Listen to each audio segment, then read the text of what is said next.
Councillors, staff, members of the gallery, welcome to the council meeting for Tuesday the 28th of November for 2017. And in welcoming you, I'd like to acknowledge the land we're meet on today. It's a traditional lands for the Kaurna people, and we respect their ongoing spiritual relationship with the country. We also acknowledge the Kaurna people as the custodians of the Adelaide region, and that their cultural and heritage beliefs are still as important to the living Kaurna people today. Now I read you the council pledge.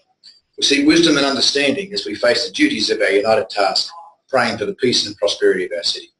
Please be seated.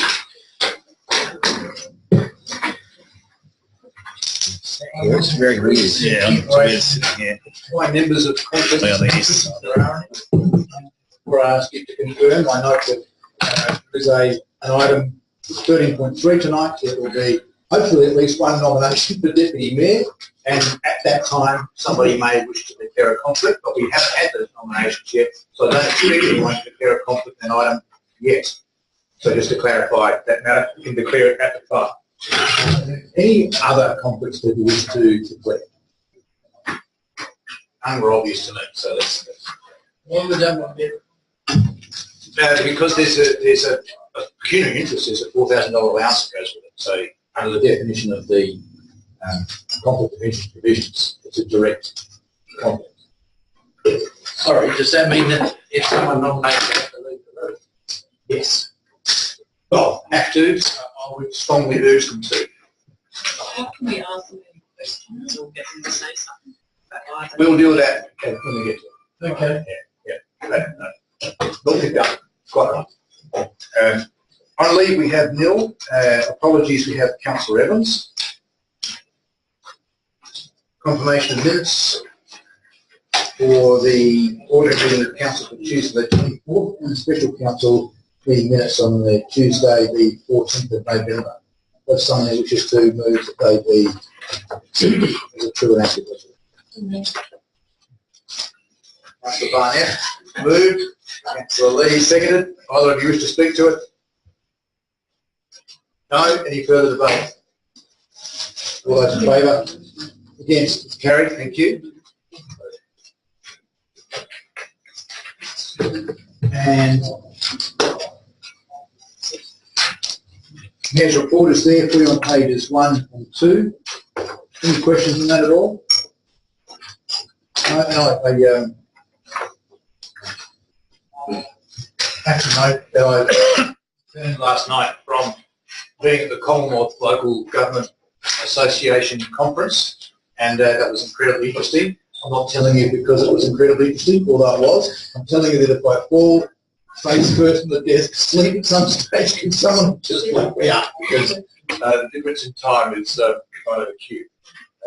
So does anybody wish to move the Mayor's report as it is? Thank you, Councillor Lee. Wish to speak to it? Seconder? Seconded.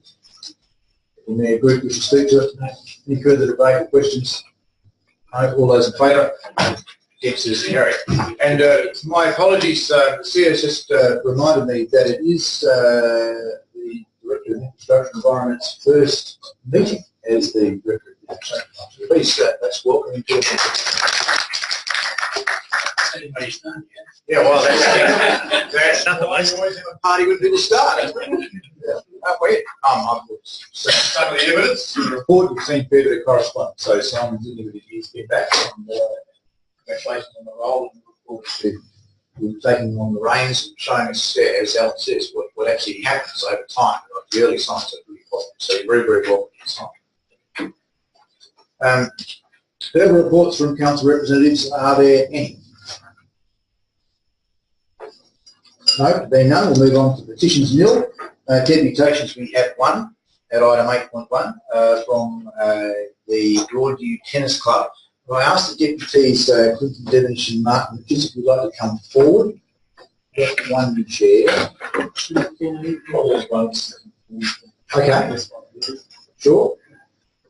All right. And for the purposes of the minutes, would you state your name and address? Clinton Devonish, number 2, Emily Street, Nailsworth. Thank you. And you've got 5 minutes, so, and I understand you've got a presentation as well. Is that where we go? Secretary? Fire away.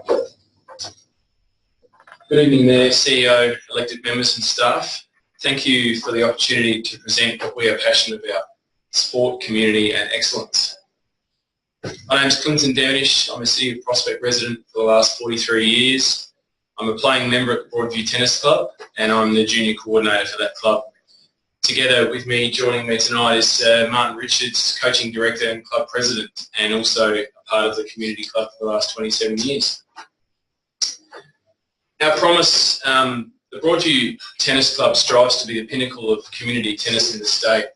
And our promise is that we are committed to providing our members and guests with facilities and services of a high standard to enable relaxation and enjoyment in a pleasant, friendly atmosphere, and to be leaders in developing and promoting our playing members to levels of excellence. It's underpinned by our values that you can see up there. We are the community club. We've been a part of the local community for almost 90 years. We have well over 150 current playing members, and we have won more than 80 premierships to signify our success as a community-based club that strives for excellence. We are currently the largest and most identifiable club in the whole association. Unfortunately, we have the worst facilities in the whole association.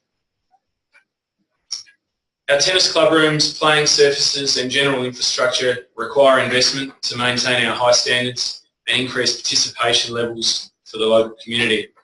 Our hard work has paid off so far, with increased membership and community involvement across all levels of tennis. However, our facilities are lagging and are well past their use by date.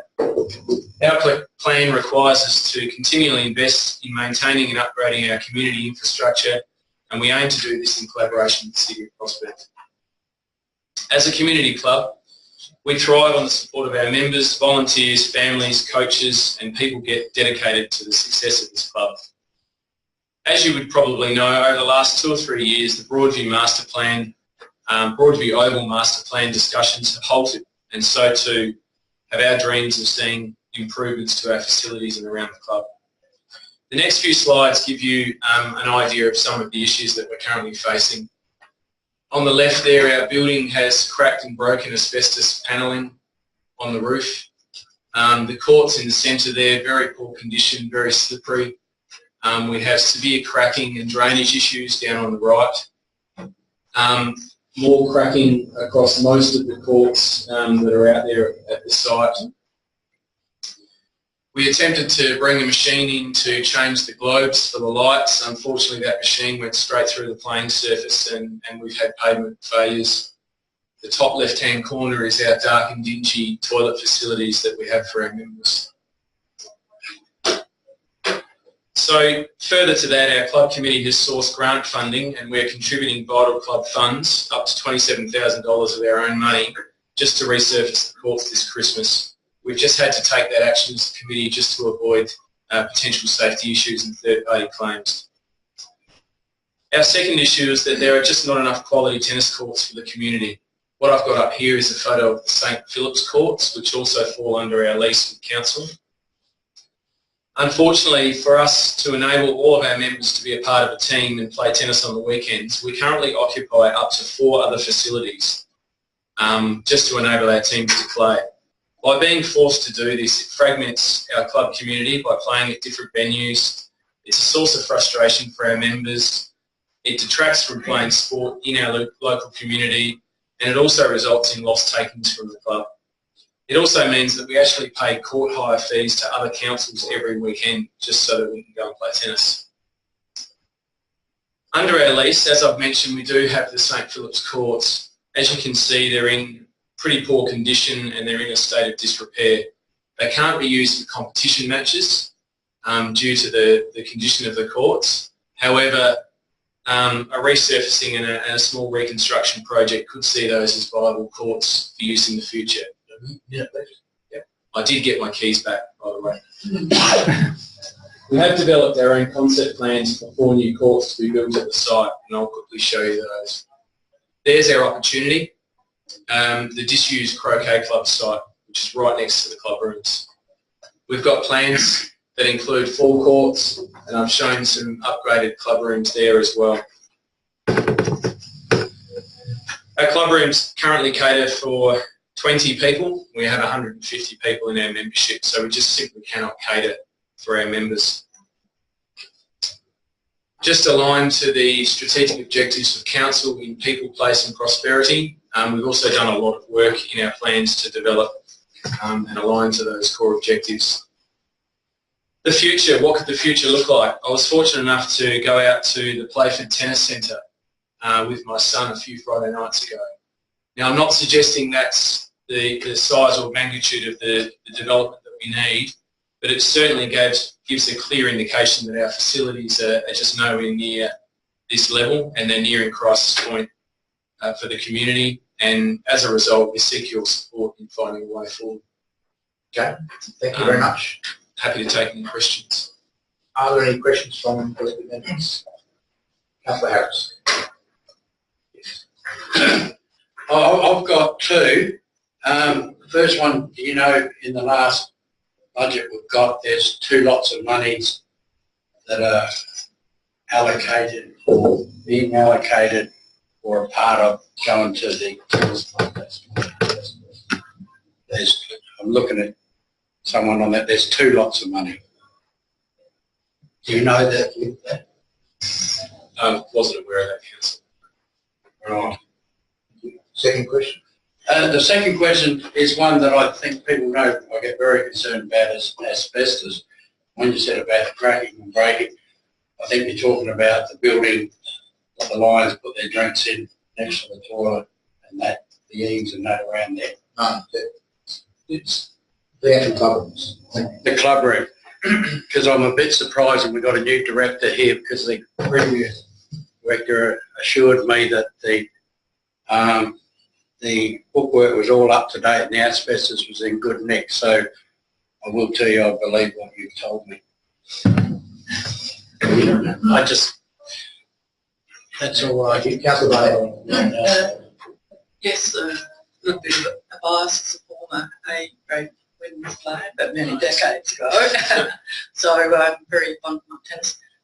But my question is, do you have any notion, you know, like talking about going forward, as you've asked, in our strategic plan for that area, and with the tennis coaching club, where do you see it would be a good place to start? Do you understand me? Well, you haven't so far, so don't go. Stay there. Where do we start? So we look at our plan as having three prongs to it. So our immediate needs and requirements are just around the general upkeep of the playing surfaces and facilities. So we have, over the last 2 or 3 years, been involved in the Broadview Oval Master Plan discussions, and we've been really enthused by that, but we also understand that that's probably not going to eventuate in the near future. So as a result, we've just seen a general decline of our facilities over that last 2 or 3 years, probably even longer than that, Martin. I would say probably 5 to 7 years there's been a general decline. So initially we really need to look at an upkeep and an upgraded maintenance of the facility. So whether that involves an asset renewal allowance, an annual budget, just to keep the courts going and the facilities going, that's probably a first step. The second step to our plan is really around the number of playing surfaces that we have. We just cannot cater for the number of members and the number of local community people that want to play tennis. We are the largest club in the association. Our location is really key to that because we are in a suburb. A lot of the outer suburbs clubs, a lot of the players tend to be attracted towards our club, so we do have a lot of members, a lot more than other clubs. As a result, we just simply don't have enough playing courts for the weekends. So the St Philip's option to us appears to be a reasonable approach. There's 2 courts there that with a modest upgrade could become competition courts, and I believe there's plans in place to put basketball and upgrade the recreation facility at that same location anyway. So we'd like to be able to talk to council about the opportunities to do that. Thirdly, our approach is for the bigger plan around the croquet club. Now, we've done initial investigations. We don't have a lot of money to go and do detailed designs around that, but we have done some initial work and some initial cost estimates to try and have a look at some additional playing courts at the croquet clubs. Thank you. Deputy Mayor Green. Thank you for your presentation. It's hard to argue against the condition of the site, so that's really useful to see that. I guess I've got two questions. The first is just in terms of the scope of what you're proposing, particularly around the croquet club. Do you have a ballpark figure of what that might look like? I don't think I picked up that you mentioned any numbers, so I'm just interested in the numbers you might have. Deliberately stayed away from the numbers at this stage, but we have done some initial estimates. I happened to work for a small construction company in a previous life, so I managed to get some detailed estimates done. For the 4 courts, to take them from the existing unused croquet surface to 4 brand new courts with fencing and lighting, it's about $480,000 across years too. That estimate now is about 18 months old, so that would be the order. Thank you. Deputy Mayor. Sorry, and just my second question was really about, you mentioned you have lots of players from outside our council as members. Do you have a sense of some proportion of Prospect Council people who use the facility versus those outside? And is it, I'm just not sure the answer to this question, is it available for public use as well outside of your playing times, your non-playing times? So in the first part of your question, I haven't got the exact details on the percentage of City of Prospect members versus non-City of Prospect members. What I do know is that a lot of our members are attracted by the family aspect of the club. So I play, my son plays, my daughter plays. So we have a lot of families that come to the club. Martin, unless you've got some figures, it's a high proportion of local. So more local than outside. Way more local than outside. But what we do find is players come to our club from Paraka, Para Hills, Collinswood, Clearview. They actually gravitate towards Broadview because of our community feel and our family aspects. So we do have a high proportion of local people. Second part to your question was just that public access. Public access. So for the 6 courts that are run and used by the club, we generally operate those courts 7 days a week. So at some stage on every day of every week of the year, we have competition tennis, we have junior coaching, we have wheelchair tennis, we have elderly tennis competitions, we have social tennis, cardio tennis. So we have a lot of activities that we provide the community. Thank you. The St Philip's courts are available for public use. Thank you. Councillor Lee. Thanks for your presentation. The desirability and the strategic position of your club, does it attract the attention of Tennis SA, and what kind of role can they have in sort of retail? They can play a key role. The size of our club and the number of members of the club does generate a lot of interest.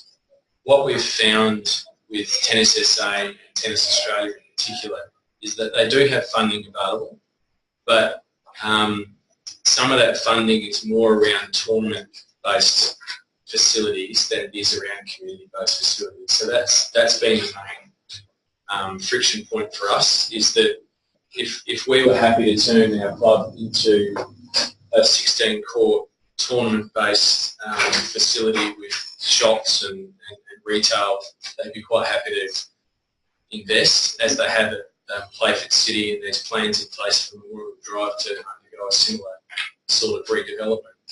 I guess where we're coming from is that we're not quite in that space. We'd rather cater to the community than cater to bringing interstate or international competitions to the place. In saying that, Martin, our president, does have close connections with Tennis Australia and Tennis SA.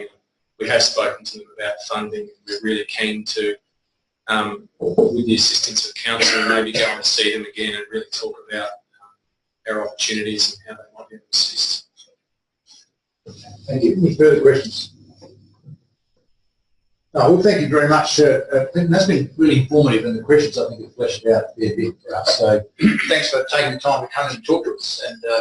And as I mentioned, we're not dealing with the matter any further tonight, so feel free to shoot off home if you want, or feel free to stay for the 850-page agenda. Your choice, and we won't again. Please thank you for coming. Okay, thanks, members. Thanks, gentlemen, for coming. We now have item 9.1, motion on those. We have one from the Denmark Group, Traffic and Speed Management. Thank you. If I could just be reminded if I actually need to read out the motion. I can never remember whether we changed that rule or not. Yes, please. It'd be my pleasure to. Advice be provided on the process required subject to council initiation to implement a 40 km/h speed limit across the City of Prospect with the exception of main roads. Number 2, a workshop is scheduled prior to 15 March 2018 to discuss the preference or otherwise to apply a 40 km/h speed limit across the City of Prospect, the process required and implications and costs involved in implementing the above, and new thinking on local area traffic management, including a critical review of the precinct by precinct approach and consideration of the range of traffic calming solutions for local streets. And number 3, a report be presented to Council by February 2018, providing an update on the review of the Memorial Gardens traffic and speed management motion that was due to be tabled at Council in March 2017. So over the last couple of years, I think at this council we've been talking about how our roads are used, and some of those conversations have been quite recent and some a little while ago. And I think it's fair to say that speed is often part of that conversation in terms of speed on our roads, and also particularly speed in those residential areas and our side streets. Speed limits aren't the only answer to this, but I think it is part of the answer about how we can try and reduce speed in our local streets. And we've also got a disparity at the moment in our local road network. So 40 km/h west of Prospect Road, east of Prospect Road it's either 40 km/h in the village heart, it's 50 km/h on side streets and Prospect Road, and then 60 km/h in the main roads or the main arterial roads. So part 1 of the motion, what it does is simply says we want to, I'm interested to know what process we might need to use should we actually make a decision sometime down the track to make a change. Because I understand there have been some changes legislatively recently about what that process actually looks like. So in terms of the second part, in terms of the workshop, I think in order for us to think about whether we do want to change any speed limits, we probably need a good, robust discussion in a workshop rather than here in a formal council meeting. We need time to actually think this through. It gives us some space as to whether we think it's a good idea or not a good idea, and also gives us a bit of an opportunity to look at the policy objectives around speed in the city. So it gives us an opportunity to look at all those things. But for me, it's more than just about that speed conversation. I really think we need some what I've called new thinking in terms of traffic management. So for many years, we have a precinct by precinct approach. It's how we've done it. We've gone precinct by precinct, and they're subject to budget negotiations each year. And I think I don't think I have a view that we need to consider our traffic management issues a bit differently and more holistically than just the precinct by precinct areas. For me, we need to look at how we use our main streets and the impact of making changes to traffic calming on only one street. So what does that mean for the streets in that network? We need to maintain our very strong view about east-west connectivity, so it's not about losing that in the conversation, but how do we strengthen that, and consider, again, how we either load up streets in particular areas or reduce that impact on other areas, or whether we share that east-west connectivity across many streets. And, of course, the impact of development on local traffic and traffic needs. And so while I've got some thoughts on this, I certainly don't have all the answers, and I just think we really need to bring someone in to help us think about this very differently to what we have in the past, because I don't think the old solutions are working well. And the third part of the motion is quite simple. It's we did talk some time ago about traffic management in Memorial Gardens. We spoke about the traffic speeds and parking and a whole range of other connectivity to our existing Memorial Gardens master plan. That was due back to council earlier this year, but we haven't actually seen that yet, so I'm just keen to get some understanding about where that's at and for that to be returned back to council in a formal way so that we can consider that motion as well. So in summary, what this motion is asking for is advice on the process, should we wish to change it, I'm not suggesting we do want to change it, but we want to understand the process. An opportunity to discuss our policy levers relating to traffic and traffic management in our side streets, and an update on the motion that's due back to council. So I commend it to you. Thank you. Do I have a second? Annette? Yes, sort of been some of my thoughts over the years.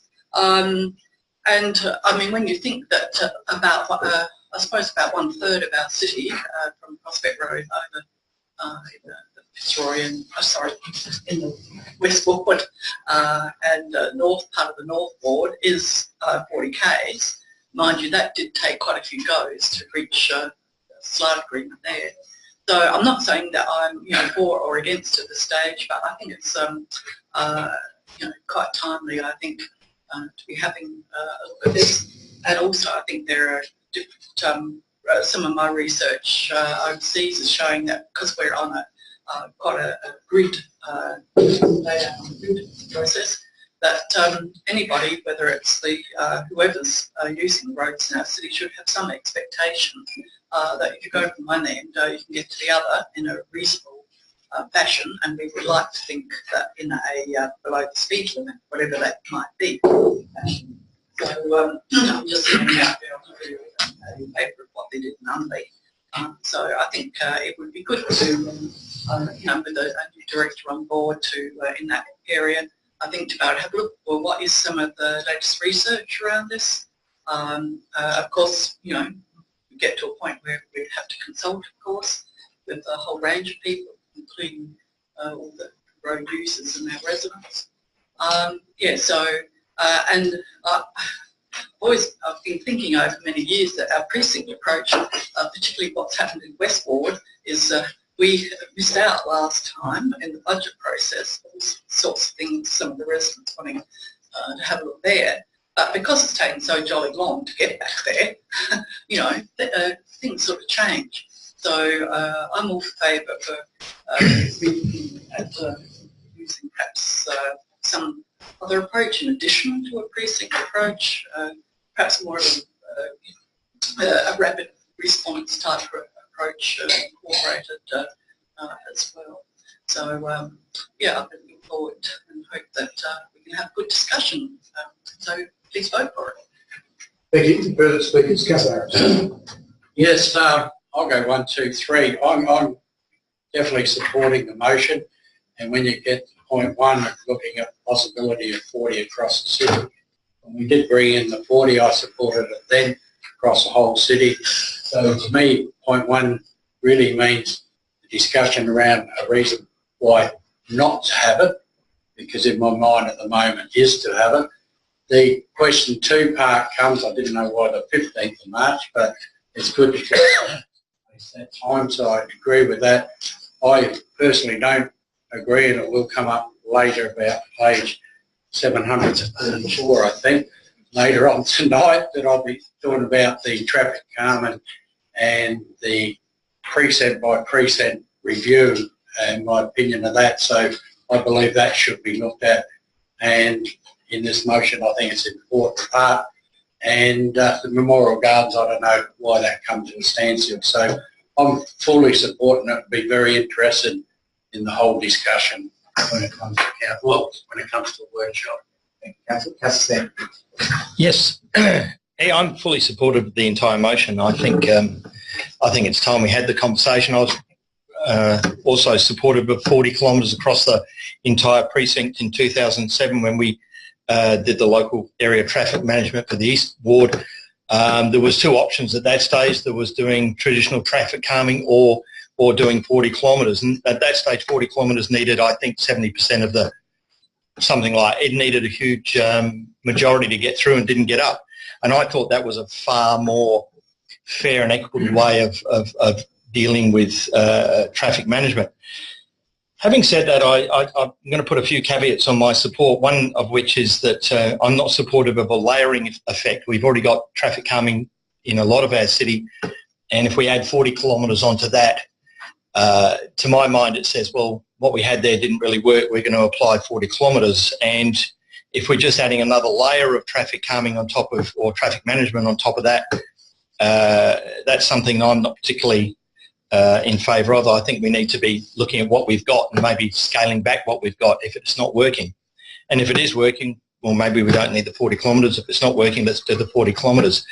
I also think in the last 10 years since we looked at the traffic management, certainly in a big way, was a lot of ideas on traffic calming and traffic management have changed. I know for a fact that in Britain that they've been taking a lot of their traditional speed humps and things like that. They've been taking them up because they found them to be causing a huge amounts of extra CO2 in the area. And if we've got a true sustainability, if we're serious about environmental action, then we need to look at every way that we can reduce our carbon footprint. And one report I've got, which I haven't got in front of me, said that a single speed hump will increase CO2 emissions by 48%, just every car, every trip. So I think we can look at different ways of doing things. I think opening the conversation is absolutely the perfect time to do it. And I think there's also some policy that we need to change. Deputy Mayor Group mentioned that we have 40, 50, 60 and possibly 25 if Memorial Gardens. Interestingly enough, our policy doesn't actually mention any speeds. So a local road, a local area road doesn't actually define whether it's 40 or 50 or 25. But then when we go to the intervention, it actually has a figure. So we've got no defined figure in what the road is, but we've got a defined speed limit at intervention, which I don't know how that works with the different varying speeds. So I think it's time to relook at policy. I'll certainly be getting a report by staff on whether we can actually reduce our carbon footprint by looking at different traffic calming measures. I think it's very timely. I think the timing is perfect. March, we can all get our ducks lined up in a row and have a really good, robust discussion. Any further speakers? From the chair, I just would ask a question. The last two times we've asked east of Main North Road, we achieved at least 55% of residents in support, which is a clear majority, but not the 67% required to get the minister supported.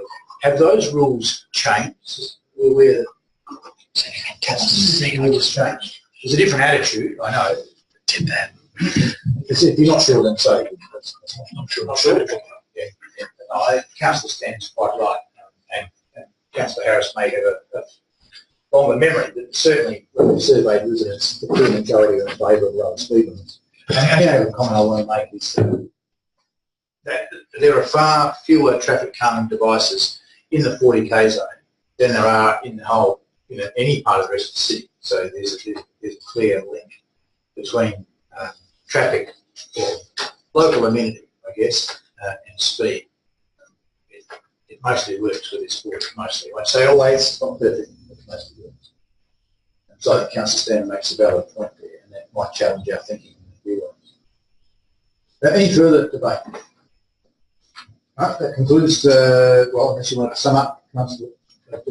Yeah, look, I just want to say briefly, I do believe the rules have changed, and we'll wait for the advice to come through. I understand the proportion required of residents agreeing to the change is different to what it was, but I'll take advice on what it looks like. I just want to pick up on, there are three things that were said by a couple of elected members. One is that there's some good overseas examples that we need to look at, and I think we absolutely need to do that. Whether it's overseas or interstate, we're not the only city built on a grid, and we're not the only city dealing with traffic issues, so I think we definitely need to do that. The second one is the consultation. I think Councillor Barnett mentioned that. Absolutely, that's the end game. We will absolutely build that into it. This is really opening, I think, opening the door for the conversation. Just want to make it clear that's what we're doing here. And the third one, I think the most compelling reason for me is that, again, as mentioned, I think by Councillor Barnett, the distance between study and action. And I found in my time in council, we'll do the traffic study, and it's probably 2 budget cycles after that we actually get some money to do something. And I think it's just so far beyond the actual issue. And residents rightly say, well, hang on, we looked at this 3 years ago, we've got different issues now. And I think this will hopefully try to address some of that as well. So, thank you. Thank you. That concludes the debate. All those in favour? Ms. carried. Unanimous. Next we have questions with notice there are nil. Are there any questions without notice? No, that being the case, we'll move on to item 12, and you'll note the format of the agenda as you agreed, whole pile of reports that we need to deliberate on, and then a section of information reports which I will fall over when we get to them. But for now, we're on to item 12.1, Strategic Planning and Development Policies Committee meeting minutes, and recommendations there for us on whatever it is. Page 4. Page 4. Thank you very much. So does anybody wish to move that be accepted? And I know there's some committee members present. The committee is entirely comprised of elected members. But who wishes to move it? Councillor Lowe. Would you speak to it? I will briefly. It was actually a really enjoyable meeting to be involved with because the conversation moved from feeling like we were cornered in some instances to actually being not aggressive but wanting to put some forceful and very specific and deliberate language forward for adoption, feeling like that was the best way to go. And it kind of felt to me like we're potentially being a little bit risk averse in wanting to make our intentions and our feelings very clearly known. So it was great to be part of that process of changing the tone of the language and putting forward what we really want to try to get best outcomes in the City of Prospect. So I look forward to seeing the outcomes of where that goes. Thank you. Second, Councillor Barnett. Yes, as a member of that committee, I concur with what Councillor Lowell said, and also I think that we very strongly wanted to make sure that on the outcomes from our consultation, I think they were quite robust consultations in people attending and some very good points from their deputations and other consultation processes. I think perhaps in a tradition of Prospect, I think the Mayor was quite forceful with this, and I think we agreed that we really do have to take it up to the Minister. And we really, there are some areas there that we really wanted to make sure that we could persuade him. I think we've really done the best we can under the legislation that's provided for us to really try and part of a pilot sort of project, and I think we really took that on board and really ran with it, and so hopefully we can get changes throughout our state. Thank you. Any further speakers? Just briefly from the Chair, thank you, Councillor Barnett. And just to point that out, I mean, we were pretty strident. It's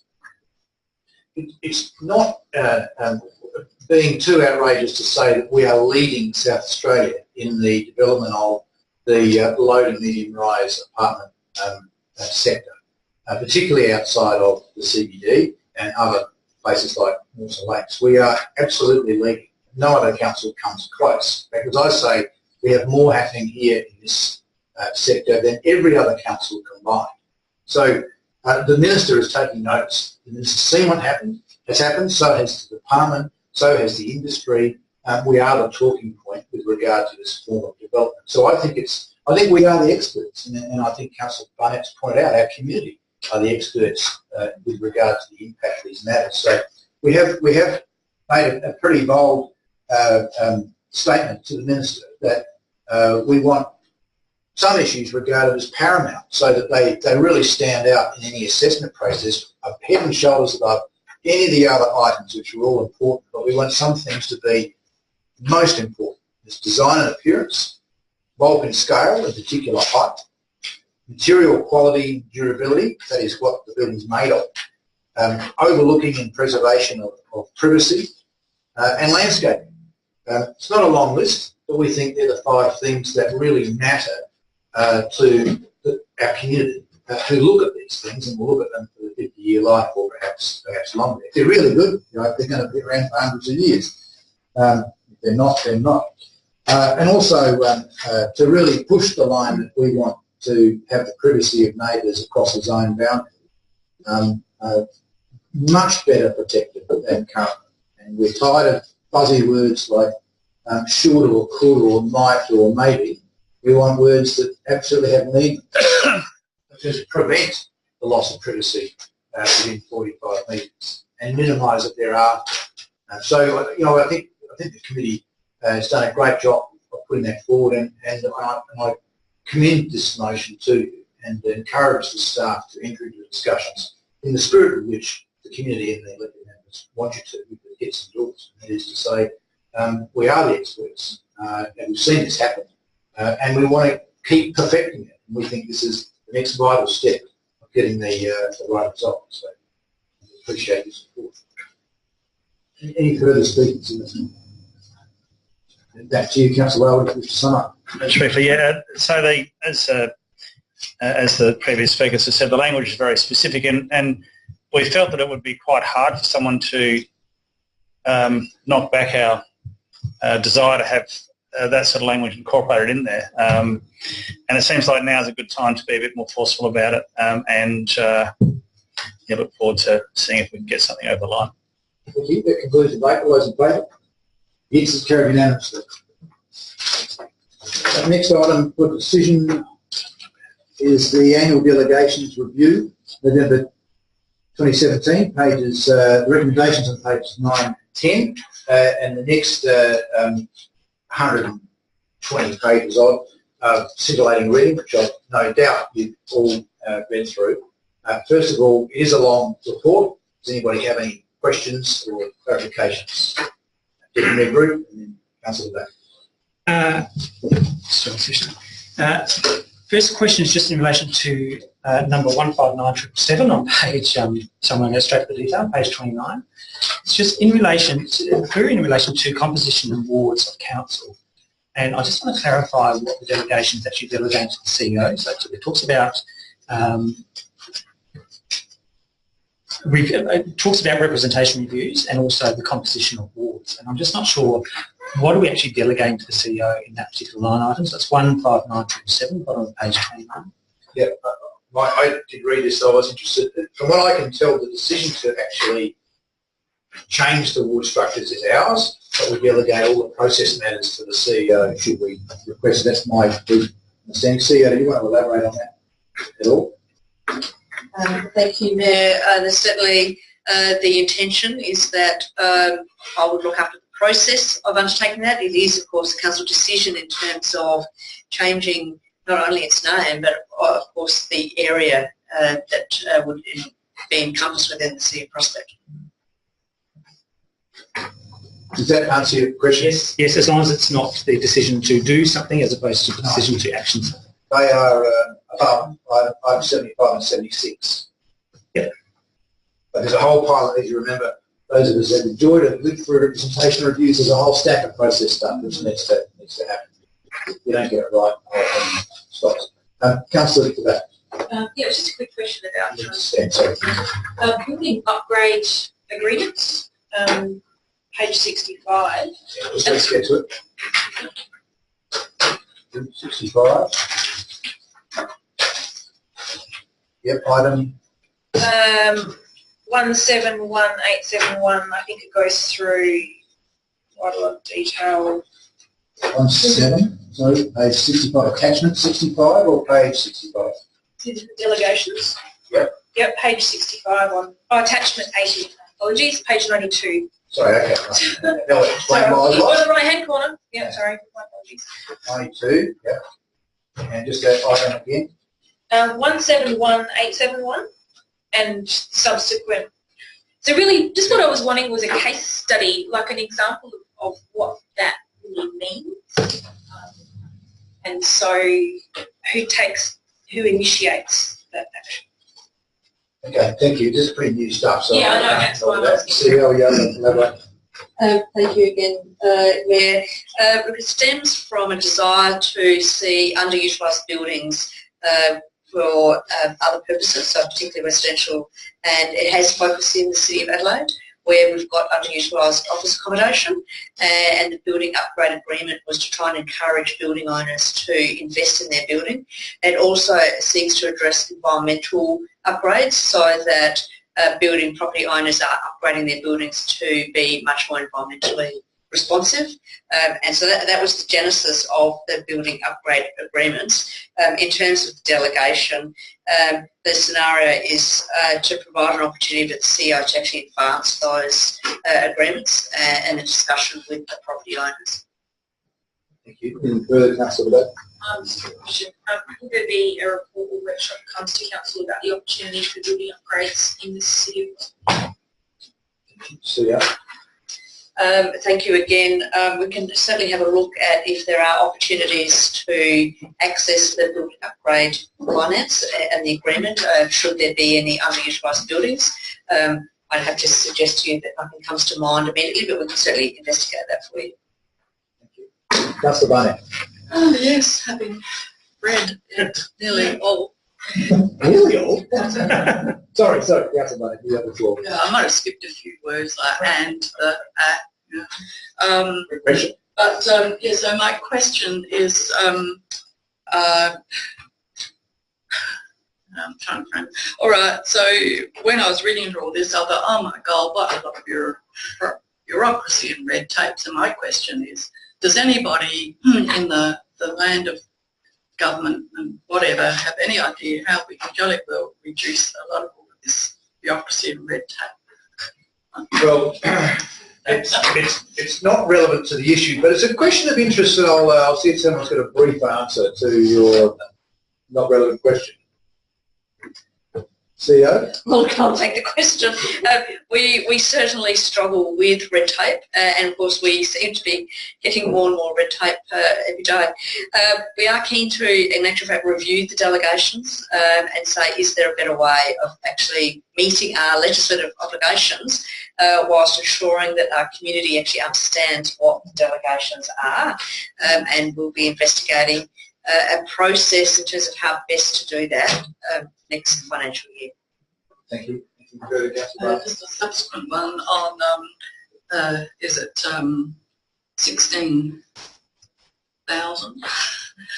Referencing page 36. Page 36 of the report. And goes Of over the agenda, sorry.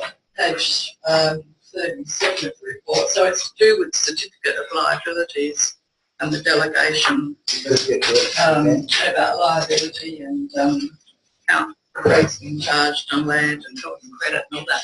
So my question is this one that's sort of Sorry, Councillor, you can't find out where you're at. I'm on page 37 and it's about contracts and tenders.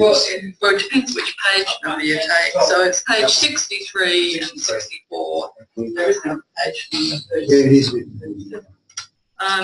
Yeah, so my query in that thing, I think it's an added one, delegation. So is this going to help us be more proficient or efficient in collecting outstanding rates? Is that, I don't know if that's connected with that one. CEO? No, just Just a specific line item, Councillor? yes, it was, well, how would you look at it, 160,000 or Okay, 1640. 1640. Bottom of page 30, bottom of page 63 now, you've got the wrong page, mate. 79 certificate of liabilities. So the CEO is able to issue a certificate of application to someone who is interested in the land stating the liability that they owe in terms of rates. start highlighting. It's highlighted in yellow, actually. First question, can I just ask the question, is there any reason it's highlighted in yellow, or is it just left over from the others? That's actually that was amended. That was the only section that was amended. So it was highlighted. CEO? Yes, thank you again. Clearly, I think the opportunity to delegate to the CEO the ability to actually issue that certificate is important from an operational perspective. Should we actually need to issue that notification, we would of course keep you informed in terms of non-payment of rates, but from an operational perspective, the delegation is there to facilitate an appropriate response when that occurs. Thank you. Any further, Councillor Barnett? Any further questions? If not, somebody wish to move the delegations as put before us? Oh, sorry, as you'll see on the screen. Councillor Barnett? Yes, they all seem to be important things and all covered by all the different acts. I'm willing to move. Thank you. Have a seconder? Councillor Rebecca, would you speak to it? Any further debate? All those in favour? Yes, carried unanimously. Thank you. Okay, City of Prospect Annual Report, recommendations on page 128, and the draft report was provided under separate cover. Just to let you know that I've asked, and the motion does allow for minor administrative edits. I've suggested that one would be that we record the number of FTEs. This Charlton staff looks like we've grown, but we had, the CEO assures me, the FTE count is still 85, but some people working part-time, so the number of staff is higher than 85. The FTE counts will be in the annual report with a stage report. And I've also asked that the photos in the mayor's section aren't all of the mayor. The section's about all sorts of stuff. So just so you know, the photos will change in that section. And there might be some other minor typos and stuff. Yeah, exactly. Yeah. So just so you know, those sort of minor changes are what's anticipated by each of in the recommendation. Does anybody wish to move the recommendation as it supports? Mayor Bruce, just to speak to it. I need to say that obviously a lot of work has gone into annual reporting, and just to acknowledge the work of the staff in that. I think it is a good report. It does reflect what we've been doing over the last 12 months, and I thought it was quite comprehensive. I did have actually the same question about the FTEs. I'm just wondering if we can actually have an explanation of that, because FTEs is normally the full-time equivalent, not headcount. So is what you recorded in the annual report the headcount as opposed to the FTE? And how does that then relate to previous years?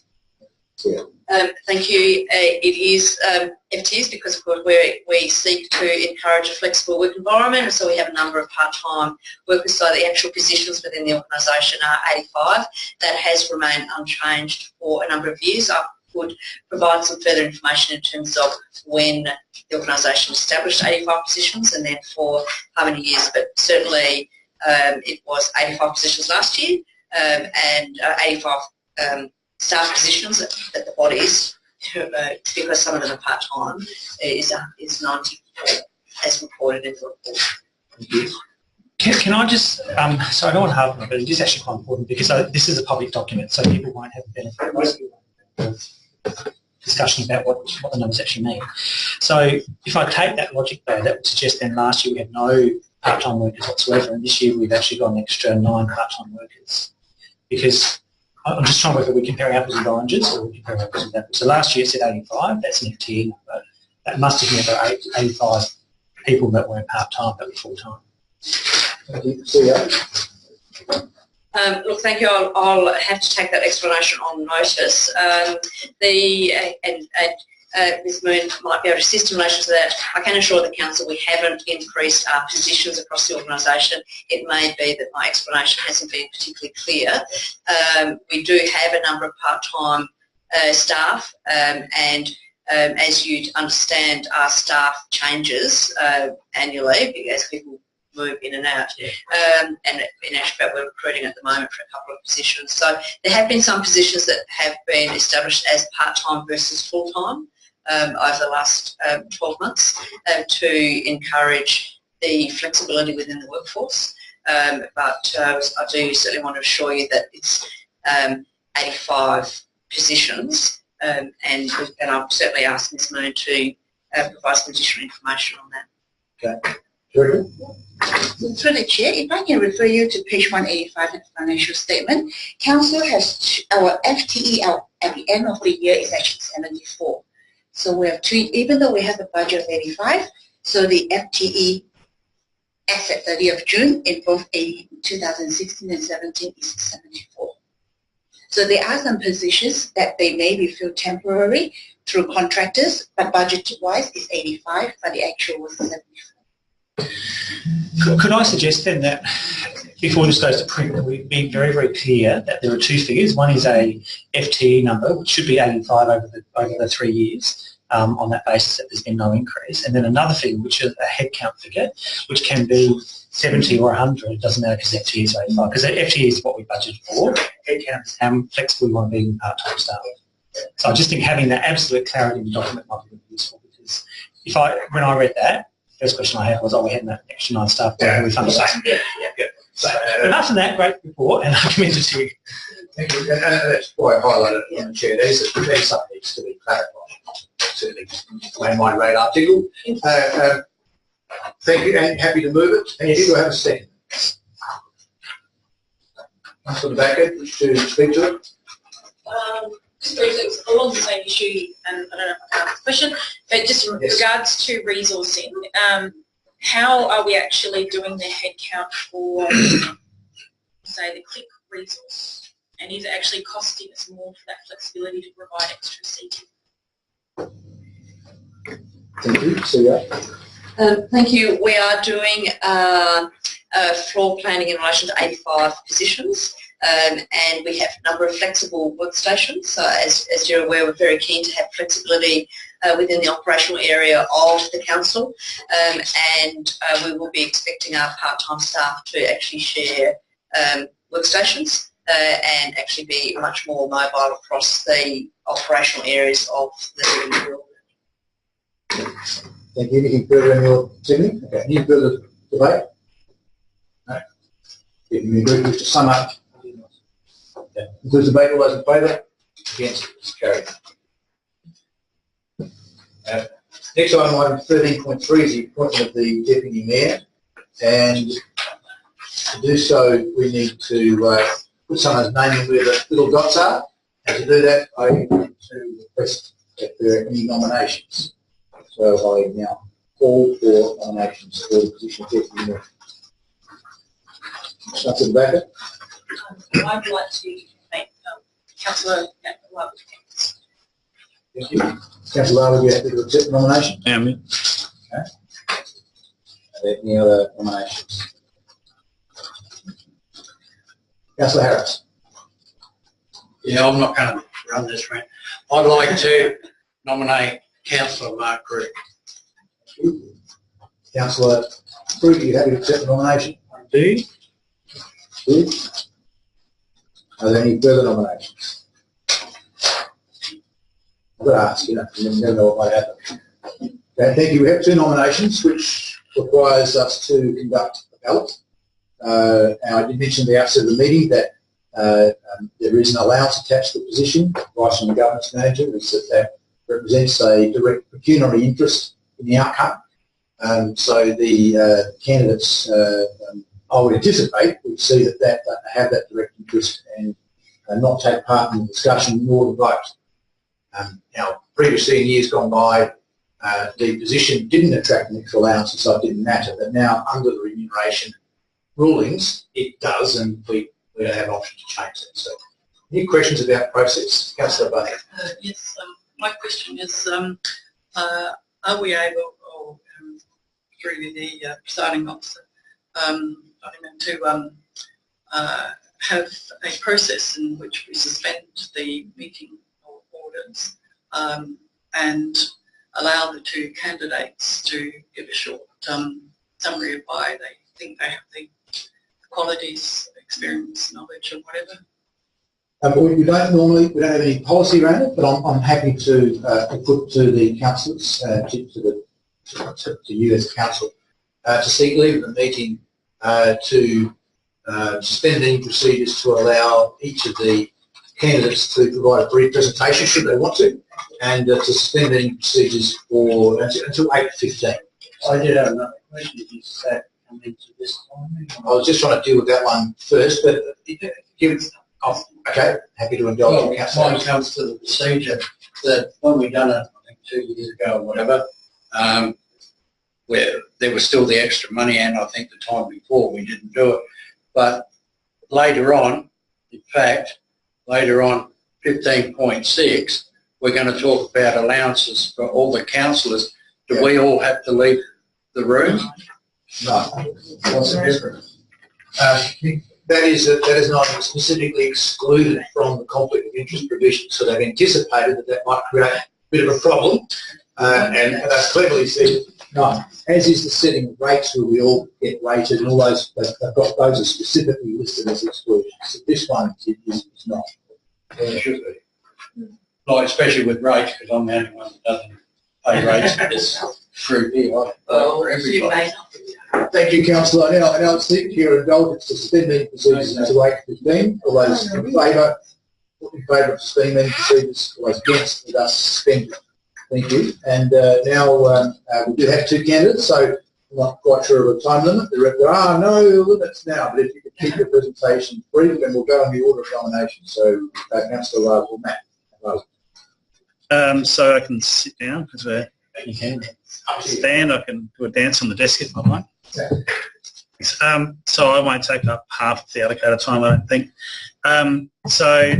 Nearing the end of my first term and having admired the work done by Councillor Group over the last 3 years, I think he's done a fantastic job and really represents the City of Prospect really well as Deputy Mayor. Having given that some thought, I thought it would be a good opportunity to kind of share that corporate knowledge that you build up being in that role. Again, having nominated and won the position of Ward Councillor of the West Ward for a first term, your mind starts to think about the future as well. And I really enjoyed my time here working as an elected member, and I have noticed the people with more experience around the table, first, second termers, third termers, and so on and so forth, have really got the hang of it. And so I think being given the opportunity to be Deputy Mayor would help me really consolidate my thoughts and understandings about how the mechanism of local government works and the positions that we like to take and the leadership that we need to provide to our staff and then more broadly citizens of the City of Prospect. So I think I've had enough experience sitting around there for 3 years to be ready for that challenge, and would really appreciate the opportunity to be given the chance to fill that role for a year. Thank you. And Councillor Group. Thank you very much, and thank you, Matt, for your kind words at the beginning. Look, similarly, I've gone through a bit of a process over the last couple of months about whether I'd renominate for Deputy Mayor. I have done it for the last 3 years at this council. And over that time, for me, it's been a really good opportunity to engage with community and engage with, particularly the last couple of months with our PEG project. And for me, that's been taken up a lot of my time as Deputy Mayor, being involved with the PEG group and being linked to the Community Reference Group on behalf of the councils here. So for me, that's been a really important part of the role. And I think we're in a really critical time in that project. In other years, I might have a slightly different view, but right now we are in a really critical time, particularly with the PEG project. And for me, the continuity of remaining as Deputy Mayor will help with that project. So my role in that project, as I said, is around the CRG and the PEG group. There's another role, I think, as Deputy Mayor, which is to prod the Mayor from time to time and kind of suggest to him things that I'm thinking about and suggest things that we don't always agree with everything we talk about. And I think that's a really important, challenging role for Deputy Mayor. For me, there's no political ambition in trying to be the Deputy Mayor. For me, it's actually just being that safe pair of hands for this council, and particularly over the next year where we've got some really critical timelines around the PEG project. We've got a whole lot of other things happening in the City of Prospect. I think too, with our Mayor being the LGA President, National President, there's also opportunity for the Deputy Mayor to step up in some of those roles, particularly chairing meetings and things like that, which I've been involved with in the last couple of years as well. So I bring that experience to make sure the business of council continues well. So for me, that's why I think I want to continue as a role of Deputy Mayor. It's a role that I take very seriously. It's a role that I enjoy. And I think it's a role that I've given back to council and the community during my time as Deputy Mayor. The other thing is I've got a very supportive employer who's agreed to give me that time to be the Deputy Mayor, which means things during work time and have given me the scope to do that. And so that's an agreement that will continue should I be elected as Deputy Mayor tonight. So I think it's great that there is more than one person that wants to be interested in this role. I think that shows a very healthy democracy in our council. I really hope I get support to be Deputy Mayor, and I really, as I said, really give it everything I've got in the role, and I hope to be able to do that over the year ahead as well. Thank you for both of your submissions. We normally don't have a question and answer thing, but I am in the elected members' hands because we have suspended meeting procedures. I'll merely say that to remind people of previous practice, but it amounts to nothing more than previous practice.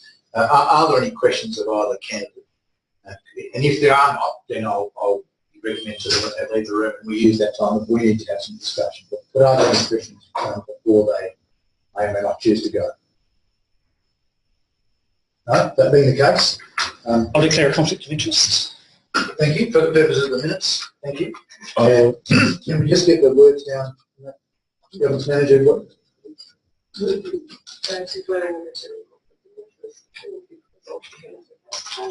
That's really good. Councillor Good is taking advice on the wording. Likes it. Just typing. The increase in allowance paid as a result of the Maybe because it's the additional allowance paid. the additional allowance paid as a result of successful appointment to the deputy position.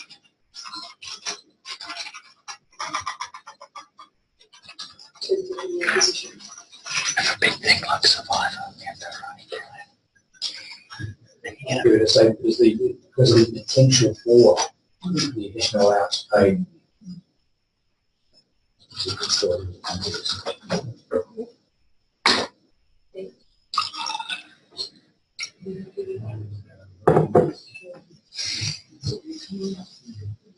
Should he be successfully appointed to the deputy position? Sorry, Councillor, it's just going up the language.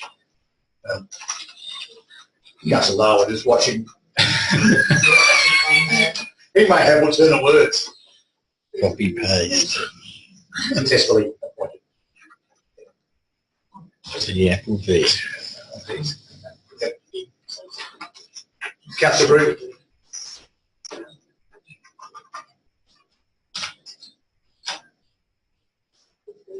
Should he be? IB? Yep, I'm happy with that. Thank you. I was going to say that exact same thing, except for my name in there instead of M. Greet, so I'm happy with that. I wish you spoke up earlier, would have made it quicker. I was going to, but I just didn't want to take over. Change the M. Just left the M in there. Thank you. How come they left the room at the same time once already? He was closer to the door. And just to remind you both, you've got to be out of the earshot of the room. Thanks. And we can't shut the door. No. It's still open. Yeah. Open council. We're not on camera. Okay. So as the ballot papers are being distributed, So what have you been talking you just need to mark one name. So First past the post. So if I just explain the process, X. X or a paw print or anything that indicates that you circle the name. As long as we can identify that you pick one over the other, that's all we need to do. And before, given that I have a deliberative vote, just to clarify, men does not have a casting vote at the ballot. This is a secret ballot, so that's why I'm pretty secret. I have a casting vote. There may be a tie. The members, they're listening to you. Sorry, the members, if you guys have attention for a second. Council standard. In the event of a tie, because there are 6 ballots, there is a process of elimination in our policy that states that the 2 candidates' names go into a hat or another device, such as a wine cooler hat, and the name withdrawn is the name that's eliminated. So don't get excited when I read out the name that's withdrawn, because that's the one that doesn't read. The one that's left in is still in the ballot. So that's our policy for that for a long time. Staff will act as returning officers, and I will know if it's a tie or if it's a clear winner. So please, sorry, are there any other questions at all? Anybody wish to say anything? Would you like to question or comment? Are we in meeting? We're not for another 5 minutes, no. I'm not encouraging you to, I'm just asking you thoroughly, because people are about to cast a vote.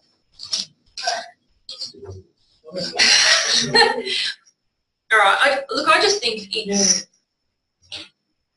it's a good idea for the strength and depth of council to have numerous people with chairing experience, considering this particular council has pretty much abolished all committees. So I think it's actually a weak point in our particular council that we don't, yes, we've got some existing members that have been through councils previously, but certainly in my first term I really would have appreciated more meeting procedures and chairing, and I don't think we've been given that opportunity. So I think it would be gracious for people to assist and mentor new elected members. So as we go forward for years to come, we have people that can nominate to be mayor or deputy mayor or whatever if those other people aren't around. So that's, I just wanted to put that out. I agree. Yeah, it's a good message. So any other comments, Alan? Yeah, I will. I think it's great two people, particularly Matt and what's his name, nominated forward. The guy you nominated. Yeah, and why do I make my decision and hope others make the decision the same? It is along the lines that, particularly the last few comments you made, that it does make it very hard, and it also used to be the same with the deputy mayor, people to have that chance to do things and that. The difference I see in this particular time is around the thing of the click and a few things in particular that way, and a position that you've accepted to be on with the federal people and that sort of stuff, that is more time that I think in this last year we should have that experience by term on council solely in my head because of the click and a few things like that. So it's not just a general thing, and I hope, whichever way it goes, but I hope it comes up, is for the other people sitting here, and there's a couple of new ones and even existing ones here, that is important. If we come back to council and continue in council, we should be encouraged to be able to lead people, because we're not here as the followers of David. We're here as leaders ourselves. David is a leader amongst them, but we're here as leaders ourselves, and we should be assisting each other to take that role. So if someone puts a hand up, it's good. But this particular thing in my head is because we have the click sort of program, really nothing else bar that, that I think it's important we have someone that's had that regular role at council, not in the click thing, but at council to continue that role. So that's why I did nominate Mark and my old, well, I've already put an idea that I don't believe in old makers. I just put mine in and put my hand up. So I urge people in this case to vote for Mark Grant. Thank you. We've got that 1 minute left if somebody wants to use it. Again, My vote, although I do encourage new people to come through, and at another time I probably would encourage them to vote for him, but I think I'm going to vote for a bit of stability at this stage. I just like Mark's attention to detail. He reads every single council point, every dot point, every little bit and piece, and I think that's really important. I agree with I don't disagree with tobacco. I think, change is good, but I think at this stage we've got too much at stake project, especially when you're not there. You need somebody who's familiar with everything that's going on, and someone whose attention to detail is extraordinary. So, a pair of hands and experienced pair of hands. Can I say briefly, I just feel blessed we've got two candidates who are, Matt's the CEO of a software development company, and Mark is the state manager of Red Cross, one of the most highly regarded brands in the country. What a incredible talent you've got to take, not excluding you. We wouldn't have your own talents, but the two of them, hands, pretty proud of being on the comments that you made have been really, really good. All right, so let's call it back into order. Intervention procedures formal, and note that the count will be done under formal meeting procedures. So if you get to place your vote, what would you say?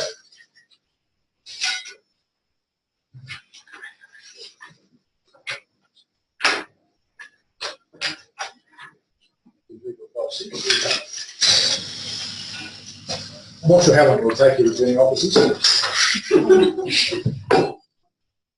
It's a Queensland experience. Will there have to be a count back? 60 cents back a while. Queensland will be New Zealand was what, almost One nation. Have we got any camel juice around it since we have some coffee? What do we use? You want to be careful that you don't get served it up on top. I'm drinking, it's pretty rough. I expect to be with the next.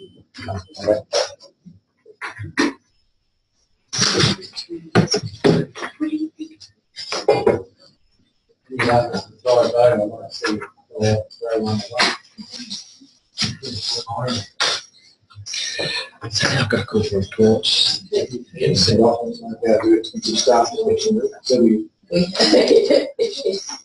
what's great.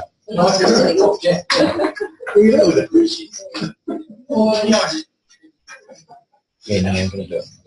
And what I'll do is try and get the report. If I get a report, but the report's going to be by March, really. Yeah, So- the emails get formal. Yeah. They talk to them.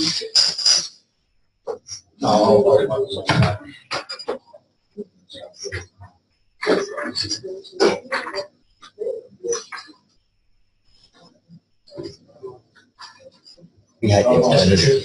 Because it's like keeping complaints about it. So I'm going to do is put up there during the suspension. Loose. Because I've got an interior too.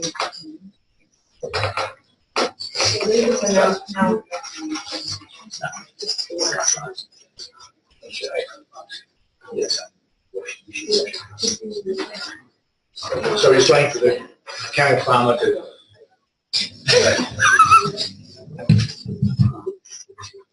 Should now be known. Councillor Stanley knew what I meant. Yeah, too. He's gone out to milk the camel. There he is. Oh, you didn't ask me whether I wanted to swim or plane. Thank you. And Skim camel. can we have the other two councillors back too? Yeah. Wonder where they go. And just while we're waiting, just waiting for them to come back, the governance manager has quite rightly pointed out that the two councillors declared their conflict when the procedures were suspended. So I'm now going to note that they, during that suspension, they declared those conflicts, and I've accepted those conflicts of interest as being declared with the reporting minutes again declared. That's pretty hard to be clear and legally around and ask them to speak.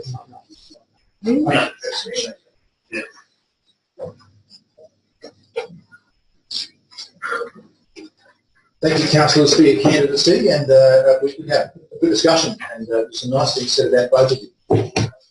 It's unremarkable. You both are great people and high caliber candidates, so we're pretty proud to have two candidates such as yourselves. The sound is in, and I'm reliably informed by the CEO that there is not a tie, and that the winner of the ballot is Councillor Brute, hitherto known as Deputy Mayor Brute. So congratulations to you, and congratulations to Samantha. Thank you for not. I'm not going to make that Jim go home and sleep. So,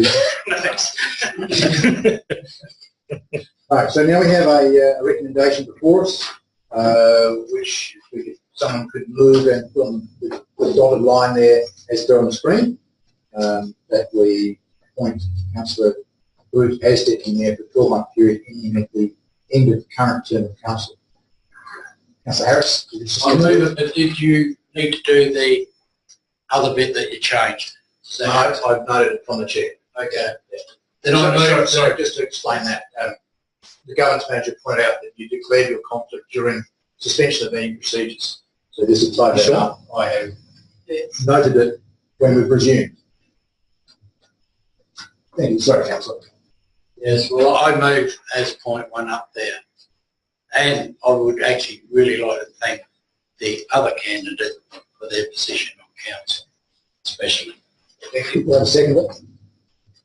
Councillor Lower, wish to speak to it? I will briefly, yes. Congratulations, Mark, for, I think it must have been the moustache that swayed everybody. I have to think about my appearance next time a little bit better. But you have done a great job as Deputy Mayor in the next 12 months.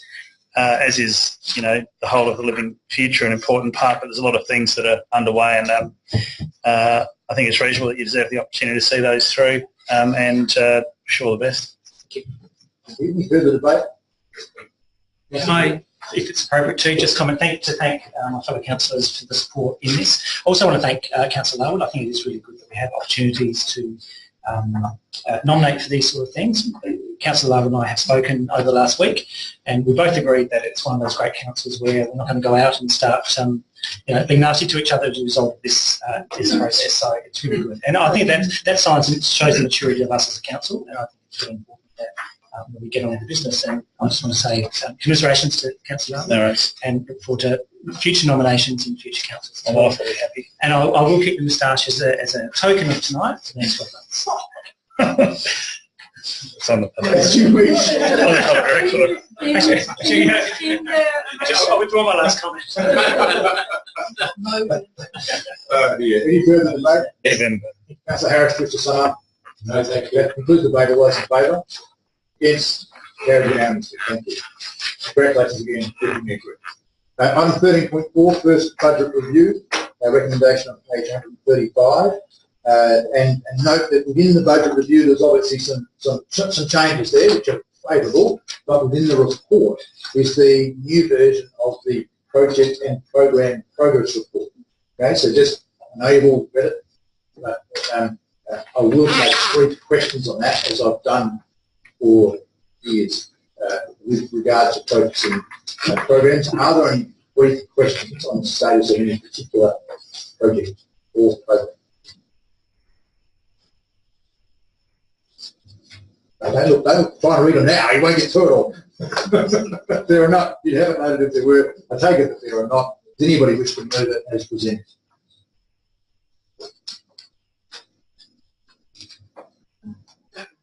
Thank you, Councillor Barnett. Very appreciated. Yes, only because I do want to get home.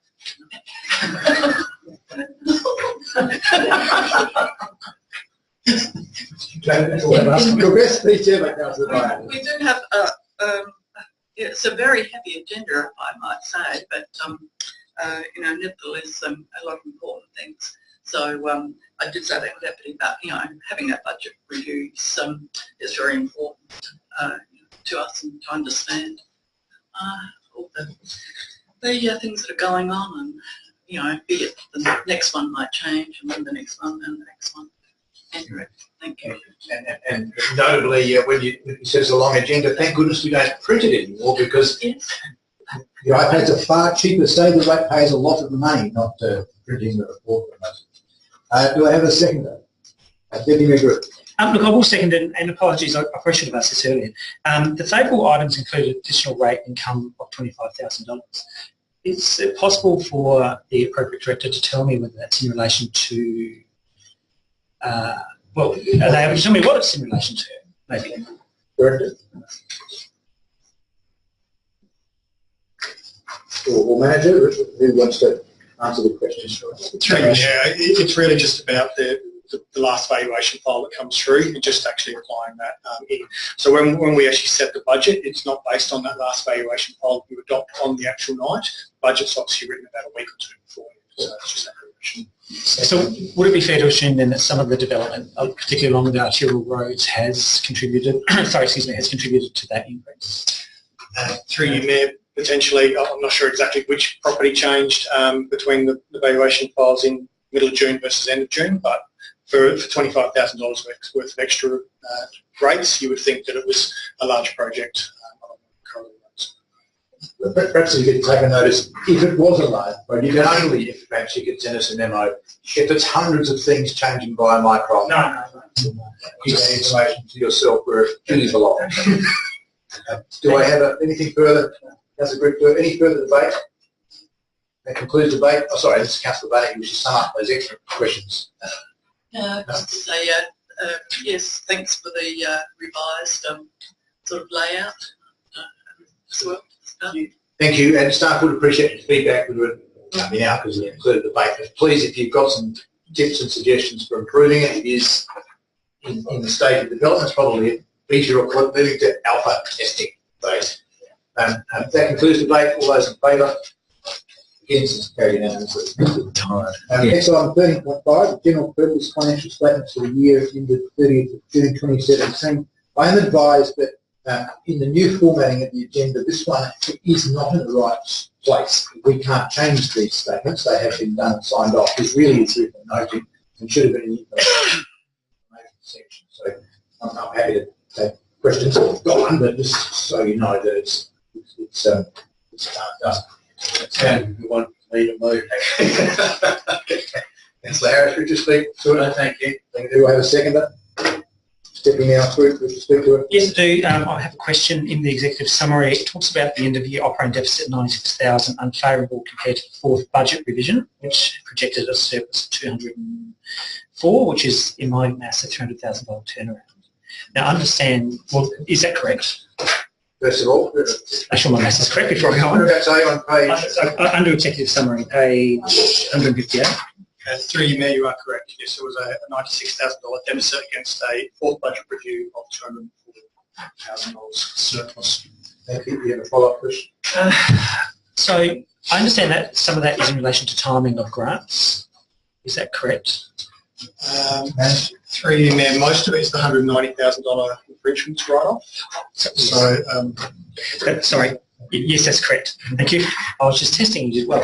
I do want to ask about that infringements write-off because we did discuss that at a recent council meeting. So can you just explain again? We haven't written off the debt. We've just decided not to chase the debt. Is that correct? Because I remember we had a bit of a conversation about is it still a debt or is it not a debt?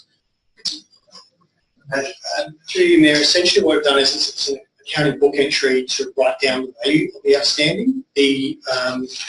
My understanding the terminology is that the examination has not been withdrawn, and we are still working with our debt collection agency to actually issue that amount. But due to the likelihood of some of the older values being low collection, we've written down an accounting entry for that.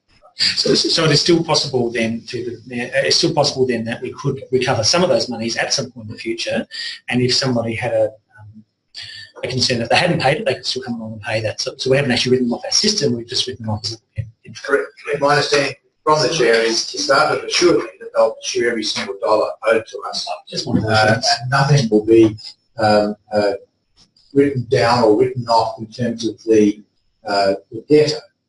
But our books have to reflect what's likely to happen. Yes. Yeah. Okay. And it's a book entry. So if anyone thinks they can escape our scrutiny, they are wrong. That's a very important message. Okay, thank you for that contribution. Do we have any further speakers on this side? No? Councillor Harris, wish to sum up. Finished, thank you. Those concludes the debate. All those in favour? Against? Carried unanimously. Thank you. Now, item 13.6, City Adelaide funding application. Do I have a mover for this, noting that it's already been submitted? You read about the time in the executive summary. Councillor Lau, wish to speak to it? I will, thanks. So I had a good look at this. I had a chat with the Director of Business and Innovation because I wanted to really understand what it was all about and really make sure that this was something we needed. And one of the questions which we had a chat about was, does this supersede the NBN that we've been bragging about for the last however many years? Was the NBN a good decision? Is it sort of a bit overrated? And the conclusion that I got was that the NBN was a fantastic idea. And it's one of the main reasons why we're in a position to take advantage of this opportunity. And without the work we've done over the last numerous years in the digital economic strategy leading to the NBN, leading to this, we wouldn't be in a position to apply to get involved with this stuff. So pretty simply, the SaverNet is a not-for-profit jointly owned by the South Australian Government and the University of South Australia, Adelaide and Flinders University, and it connects 190 R&D institutions around the state, and now they're providing opportunities for other innovation precincts to tap into the same high-speed fibre, so it has the potential to deliver data at speeds of 10 times faster than the NBN. So the question is, well, why would we need that? Who would need that? Isn't the NBN pretty good? So the NBN is pretty good.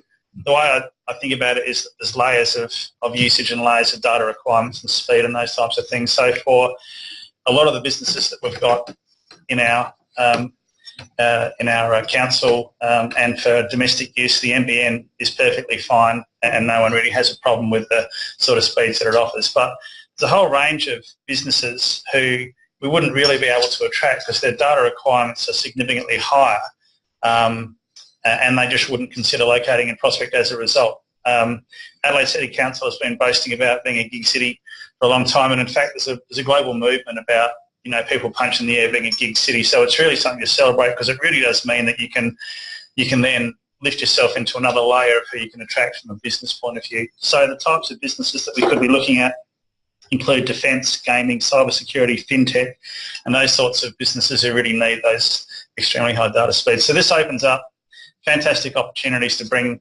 to attract people into our city from a business perspective that otherwise would simply be looking at Adelaide. I think it's a fantastic idea. It looks to be very low risk. It looks to be very low cost, and it helps us. So there's two proposals on the table. One is for the ABC building project, the export hub, and the other one is for the innovation precinct along Prospect Road. What a great term that is to describe what we've built here. It really helps us describe the end-to-end from the new civic centre down to the cinema, types of businesses who we are attracting and who would like to attract. So I was going to say it's a feather in our cap, but it's a lot more than that because a feather in your cap is not necessarily useful, but this is a fantastic point of difference for our council, and I think it will help push us up into the next league from a state, a national and potentially even a global perspective. So I'm fully supportive and hope the rest of the elected members are happy to get on board.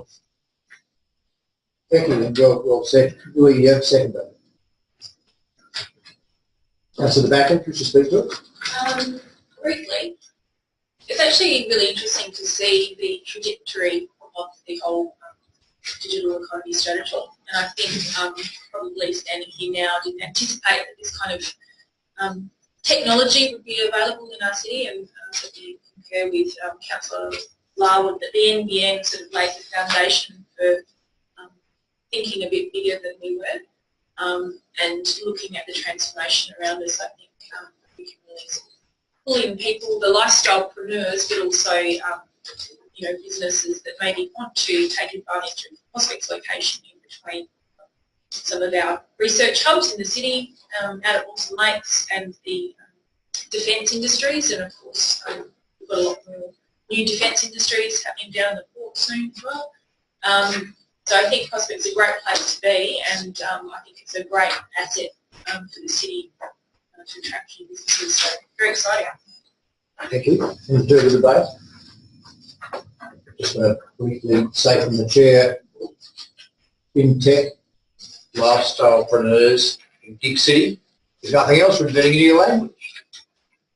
Should I commend the motion to you and thank the staff for working on this. I know this has been a huge effort to put together, involving a lot of negotiation with a number of people to get us to this stage. So I wish us well, although it might sound strange, in the negotiations and the application process, and I hope we can pull it off for all the reasons that speakers have outlined for us. Any further debate? If not, Councillor Larwood, would you sum up? Just briefly, yeah. So speaking to people in the defence industry, they're saying we're right at the start of a massive wave of opportunity in South Australia, which is great to hear. And so if we're successful in achieving these goals, I'd hope that the next step is for the internal team to go out and start hunting down the right sort of people to come and locate here. Secondly, it's a perfect example of what council should be doing. It should be providing the infrastructure and then getting out the way and letting people come along and take advantage of it and grow their own destiny.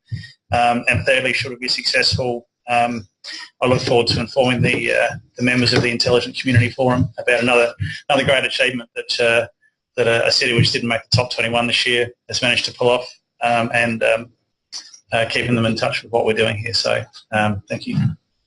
Thank you. That concludes the debate. All those in favour? The answer is carried unanimously. Thank you. And just to note that ends the first digital file, so if you want to keep up on your iPads, go to the next one. Item 13.7, George Whittle Reserve Master Plan. An intermission. And that recommendation is before you, the purpose of which is to process, because we have to equip grant funds, and the design process is the next phase. But also this is the first time I've seen the costs to carry out the design and costs, and then as a council say, that's what we want to do, or not. That's the opportunity before us right now. Councillor Barnett, you wishing to move it as it is? Yes, and I admit we have reached a stage after quite extensive community consultation, and I attended some of those. It was done in a very engaging and fun way, and we had lots of interest and lots of big turn up, and you've seen there it's been to council workshops, and so it's looking for an allocation of $30,000 in the next financial year budget to undertake further design work. And I'm sure that there's been mention of some other state government grants. There may be some other opportunities with certain elections in the offering. I really commend my fellow elected members to approve this, taking into account, it sort of goes hand in hand with the Charles Kane master plan as well. And we remind us that we've also got the Broadview one, and there will be some others coming. So I think we really need to get down to nitty-gritty to this in a planned and staged manner, and hopefully we may be able to find some other innovative ways to get some other funding as well, if we have sponsors down at any of those parks or whatever. So I think, you know, you're sort of just perhaps waiting on some of the usual types of grants that we have. We might be able to put our thoughts to, you know, any other ways that we can get things done. You know, we'd like to have a nice little nature park down there named after them, and whatever. So, so I commend the motion to. Thank you. Do I have a seconder? Councillor Larwood. It was good to be part of the process, and a lot of creativity was drawn out of the conversations with elected members and members of the community, and we've come up with a good plan, and I really hope we have an opportunity to implement some of the findings. And you know, it's one thing to be really good at master planning, and we seem to be okay at doing that. It's another thing to raise the expectations of the community but not actually do anything. I know why we have master plans. It's so that we're ready when opportunities come our way, and we've done the thinking, and we can be nimble in our approach. But I agree with Councillor Barnett, looking at creative ways of funding projects so that we can actually get on and do some of these things, and whether that be at Broadview, whether that be at Charles Kane, whether it be at George Whittle.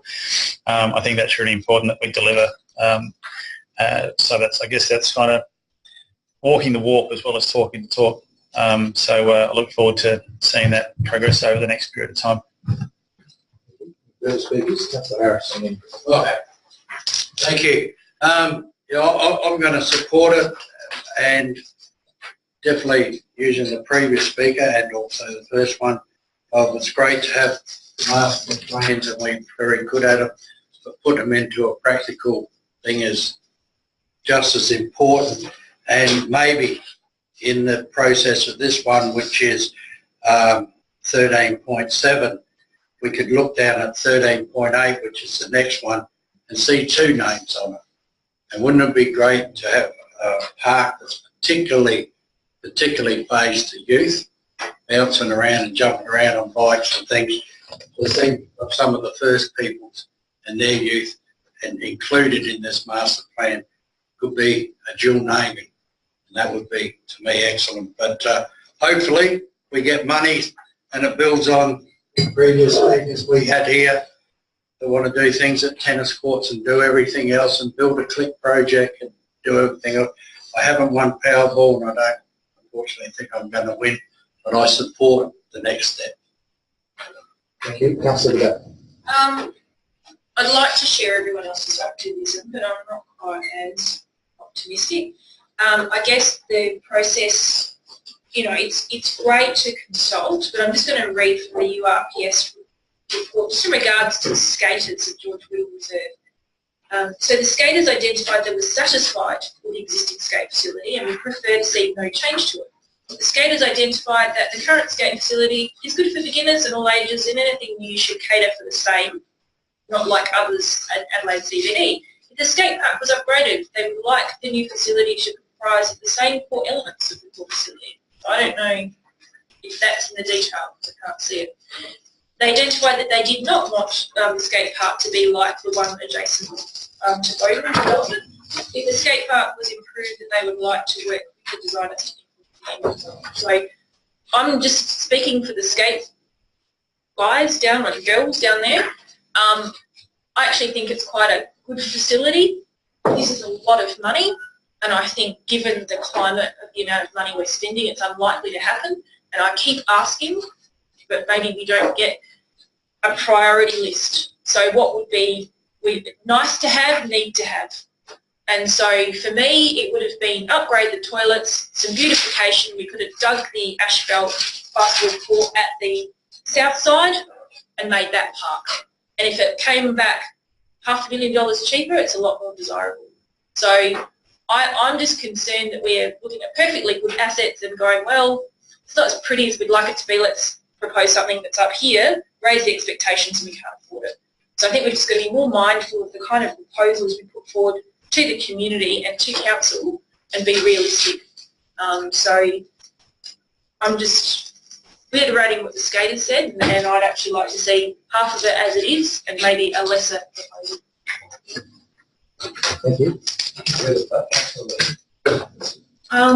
I actually agree with Councillor Dacre. I took into consideration the skaters, we showed it around to some of the young people in our area. Their concern was that the skate park would disappear, skaters would disappear. I think there does need to be an upgrade at that venue. I'm not quite sure about the scale the scale that it's proposed at, and I'm not quite sure how we fund it. Having said that, I'm happy to support it because as we go through the process, get it on the table, get it shovel ready, and then see what we can do there. But just be very mindful about things that the people who it's the main. I think the main activity at that place is skating. It's always full of skaters of all ages, and just be very mindful of what their needs are and what we do to that place that we don't stop them from coming. Thank you. Any further debate?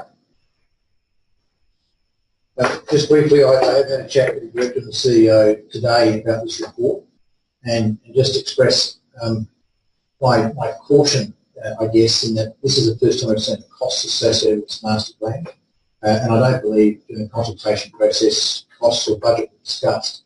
The cost estimate is $1.35 million, and to me I find that really, alarming, I guess, not in the sense that that's a bad price for that amount of work. I'm probably going to totally demolish and completely rebuild a skate park. Those things cost a lot of money.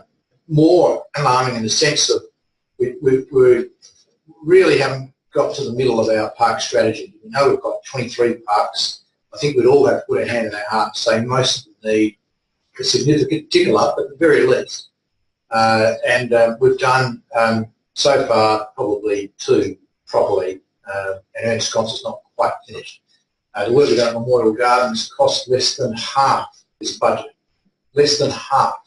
So my concern is that we've got people's expectations in a certain place. It's very hard to turn back from that. But as we know at Broadview Oval, if you can't deliver it, then all you've done is you've disappointed people. And I think we've fallen into that trap a bit here. Secondly, I do worry that if this is the template for what we do in our parks and they all cost this order, the next item, as Councillor Harris has pointed out, has a dual name, but that's another $1 million price tag. If that's the price tag for all of our parks, and when you do the maths, how much that's going to cost us, I don't know how we're going to afford that. So I really think we've got to learn from this and have our expectations around the budget really clear before we start our community consultation and get people thinking that they can have whatever they want, or we can offer whatever we want. I just think that's, it can lead to disappointment, let me say that. In this instance, I understand the master plan process has been done. This item is about including the master plan. I think there's been some really good comments tonight, and I urge the staff to consider those comments and the CEO to think about how do we do this? Are there alternatives which have a lower budget? Because we've only really got the budget really in these papers. We haven't sat down and worked it out. And I really want to understand how this fits in the context of the whole park strategy and before we spend a lot more money on designing it, certainly before we do it. Because I don't want to have all our money spent on this park if we've haven't got money for anything else. That's a real problem that I can see. So having said that, this is quite an important part in the context of this end of the city. There's nothing else quite like it. It is our only skate park, and skate parks are phenomenally difficult to get approval for from local residents. So there are some intrinsic elements to this park which make it unique in a sense. It is also close to neighbouring places, such as across the train line and across Torrens Road. It's not quite walkable, but it is probably a park that they would know of and use if it was significantly improved. So I'm attracted to it being a really nice place because it is a little unique in that sense, but I'm just really, really worried about the budget and how it fits with the context of everything. Are there any further speakers to the item? If not, Councillor Barnett, would you say? Yes, well, nothing new. We have this discussion every time we come up with a master plan, like Broadview Oval, Prospect Oval, and these two parks, and then there'll be the other parks. So I don't think we shy away from it because this is a future strategic plan. Already things have changed down there since I've been on council, since 1987, and as a ward councillor for much of that time. And I think I was when we used to have alderman positions, even though I was a woman, been involved in residents who were irate at the skate park. The council stood firm, and with our youth development hat on. But I think we've now got apartment blocks around there, which we never had when the skate park first started up. We've got others I see down there. There are quite a lot of our youth and older youth and younger people use a lot of the, particularly the basketball courts down there. And there's it's a lovely park as it is, but things have changed since it first started up. We know we went through, we went through what, 2 workshops. We went through all the community consultation, and now I think it's a little bit late to be having about another 5th bite on part of some councillors to say, oh well, we should have done this and we should have done that. That was already discussed. But it's a strategic direction. We can still have input to it and all the rest of it. So I just, and again, it's got to get up in the budget process. So, as a ward councillor, I'll certainly be, trying to make sure that all the big consultations did happen. They did happen with our youth, and they happened with a whole lot of other people down there as well. I just think if we don't make a start somewhere, it's like with all other strategic plans. Of course, that costs money, that's the way of the world. But there's also a lot of added value that's going into these master plans, into these parks. If we hadn't started with the Prospect and Memorial Gardens Prospect Oval master plan, we'd still be looking at an old rundown grandstand. So I commend you to get it through this process, all right, and no doubt there'll be further discussion much later on and in the budget process. Thank you. That concludes the vote. For those in favour? Against? It is carried by majority. Thank you. On to the next item, 13.8, Charles Kane Hundo Yurta Reserve Master Plan. Noting that in your papers you have a full report on this matter, the recommendation on page 374. There was a subsequent amendment to that report and it was distributed as a separate, under separate cover. We've all seen that, a minor change to the classification of the playing fields, the only change as far as I'm aware, yes, confirmation. So what the staff are asking us to deal with under the recommendation is the amended item 13.8. So the word amended has been added into the recommendation in anticipation that no one's going to seek to move one that's in the original agenda. You're content with moving the other one given that this is minor amendment. So, then we're going to have questions about that process. If not, can I have someone move the recommendation as on the screen? Councillor Larwood, would you speak to it? I think the key aspect of this for me is, as was pointed out in the discussions around the previous item, that this is the fastest changing part of our city, and we're looking to introduce significant numbers of people living along there that we haven't had before, and a lot of that residential accommodation is going to be fairly minimalist with regards to its play areas and backyards and those types of things like that. So for me, it's all part of the value proposition. If we're going to allow those types of residential developments to be built, then we've got a commitment to the community to also provide the types of facilities and amenities that means they can get out and enjoy open space, they can get out and enjoy each other's company, get out and socialise and help start to form a community, because in a sense we're reinventing the community around that part of our city. There's a lot of people who used to live there who don't live there anymore, and in 5 years' time there will be a significant proportion of people who have been there for a very small period of time. So if you look at how things happen in other parts of the world where they don't have the same amount of space to build their houses in, tends to be high density housing, but then very well utilised community spaces, and whether that's a hall or whether that's a playground or whether that's a park, it doesn't really matter. But the two go hand in hand. So I don't think you can have one without the other, and that's why I'm supportive of this master planning process. Of course, the caution here is getting expectations higher than what we can deliver, but I think that's it's part of what we have to do. We have to be ready to act when the opportunity arises, and spending a fair bit of time down in Cane Reserve, particularly over winter, I've seen a large increase in the people coming out and doing stuff in the park. 2 or 3 years ago, there weren't that many people who were accessing the park because the environment wasn't great. The council's done a great job over the last few years improving the parking, improving the landscaping, getting rid of the old permapine railings, and now this is the logical next step. And at the moment, the only thing that kids have got to play on is the sculpture over in the corner, so it must be the most well-used piece of art that I can think of around the place. So good value for money from that perspective. But people clearly want to go somewhere and they clearly want to do something with other people, and so I think we've got a responsibility to provide those facilities. What it ends up looking like is, I guess it's a bit of a pick and choose from the high priorities that we've outlined through the process. But I think we've done enough work to consider that whatever we do will probably be right, and it will continue to encourage more people to come out and form an active and vibrant community down along Churchill Road. So I'm supportive of this with the caution that we can actually do something over the period of time and encourage other people to consider the same concepts. Thank you. Do you have a second?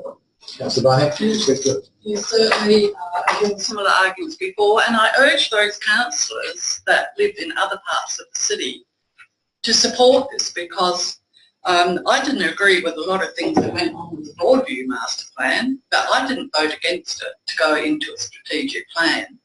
It's a strategic plan. It's not going to say, yes, we're going to do every single thing. I really think you've got to put on a broad hat, your broad elected member hat, looking across the whole city. This is what we're doing. This is strategic planning. We're looking across the whole city. Sure, we haven't got the final, all the open space strategy and all that, but you do have to start somewhere. And we've been out to community consultation on this. You talk about building up people's expectations. Well, I don't think people are that stupid out there to say, right, well, we expect you to do every single thing. Most of them, to me, say, isn't it great, you know, that we're looking at doing these things. We're looking at adding value to a very precious open space, which we all know we don't have very much of.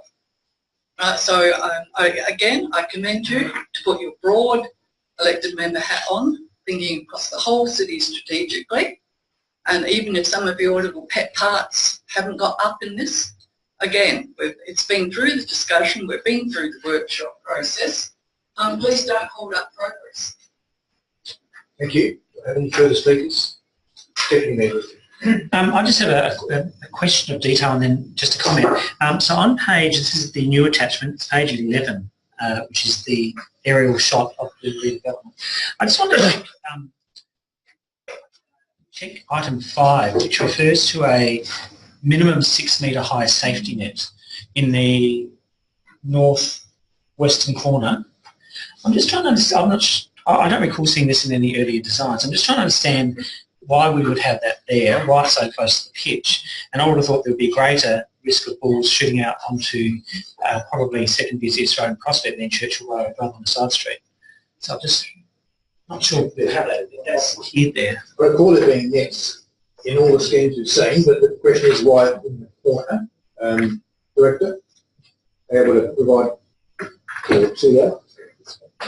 CEO's really keen. Something to answer tonight. Oh, it's only his first meeting, so wait for next month. There were certainly nets suggested in some of the design work, and principally it's in relation to risk minimisation, so from balls flying from the playing field into play space. And so the intention was to strategically locate 2 nets to ensure that the users of either the fitness area and or the play space behind the balls weren't impacted by the event of balls flying into those areas. I just 6 metres is very high, and I refer back to my very past distant football career, and I don't know if I could kick a ball 6 metres high. So and it's nowhere near the goal. So it's just a very interesting location for it to be, which I don't kind of get. But anyway, that's. Sorry, Carrie. You've got to put in your start. Well, it has been suggested to me by another council. I might keep it for next week. Oh, on the start. So yeah, I just think it's not behind the goal. So I'm just a bit concerned about where it is. But anyway, that can come later. And I didn't know there was play space behind there because it's not indicated in the numbers. So anyway, I'll just leave that as to what we do with it. I just wanted to address 2 issues. One was should we have master plans and the enormity of the money? And I agree with the concern that there is a lot of money wrapped up in master plans at the moment in our city. There's a lot of money that we can never afford probably in the short term. But I actually agree with Councillor Barnett. If we don't have a vision for it, we'll just stay here and we'll never do it. The money will never come first. I think the vision comes first and the money comes second. I would be interested, and I would rather not put this on as a question without notice, but maybe just staff could take on board how interested elected members might be to have a simple table of all of our master plans, how much they cost, when they were produced, and maybe we could have it as a workshop in the future, as a future item, just talk about, well, pick up the point here, what is our priority? We probably got, I can think of 5, 6 of them, and do we want to make some decisions about how many more do we do before we fund the ones we've got? So I just think I'm happy if that's just taken on board rather than doing anything beyond that. Certainly noted. Thank you, Councillor. Yes, following on what he said, I think, certainly that is certainly coming onto council. There's lots of master plans spoken about that I've never seen, and things are in train. So I think it's really important to know what's there at the moment. I'm very conscious of community expectation and priorities, and certainly for me, again, looking at the dollar figures at the end, I think Charles Kane is Goethe. Yep, is a priority. I think there's been investment in there already, and I think it's been fantastic work done by Bossa and the Eagles lacrosse team to energise the area. There's money being spent on lighting already, and I think the additional money spent complements work that's already started. So this certainly is finishing a process, and I think this is money well spent because we can actually see something finished, and I think that's also what the community wants to see. I too share Councillor Groot's concern about the size and scale, and I think, again, it's like health and safety going crazy. Is there a landscape solution we could use, perhaps, like a vine or a trellis or something that's less imposing that does the same kind of thing? And 6 metres is huge.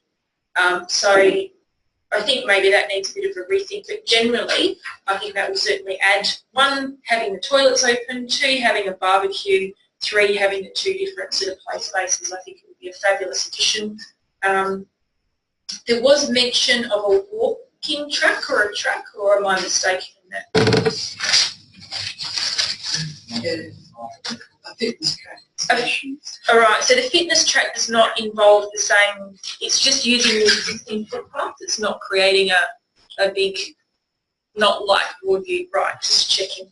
So, yeah, so I'm very happy to support this one. Thank you. Any further speakers? Harris? Yes, so there's no confusion. I'm going to support it. And Pardari Yati, the reason the 6 metre fence comes quite important, because in my schools, if you can get a ball high enough up to 6 metres, it's not going to land in the playground. It's going to keep going before it comes down. So it might hit a train window or something, but that'll be it. Look, I think it's very important to take back from the previous one, where my concern came with the skaters, with their happiness like it was and various things like that. This is a very important growing one. Some of us used to go down and watch the young kids play down there football in the earlier days, and that's about all that used to happen there. You just used to watch the football. The older kids used to skid around on bikes, and that was the end result. So I think it's very important where it's situated, and I think the things that are happening in the master plan and also what's happening down there now is very important for that part of the city. I do always have the concern, and still will, not how much money we spend or what we do, but to be able to build people up.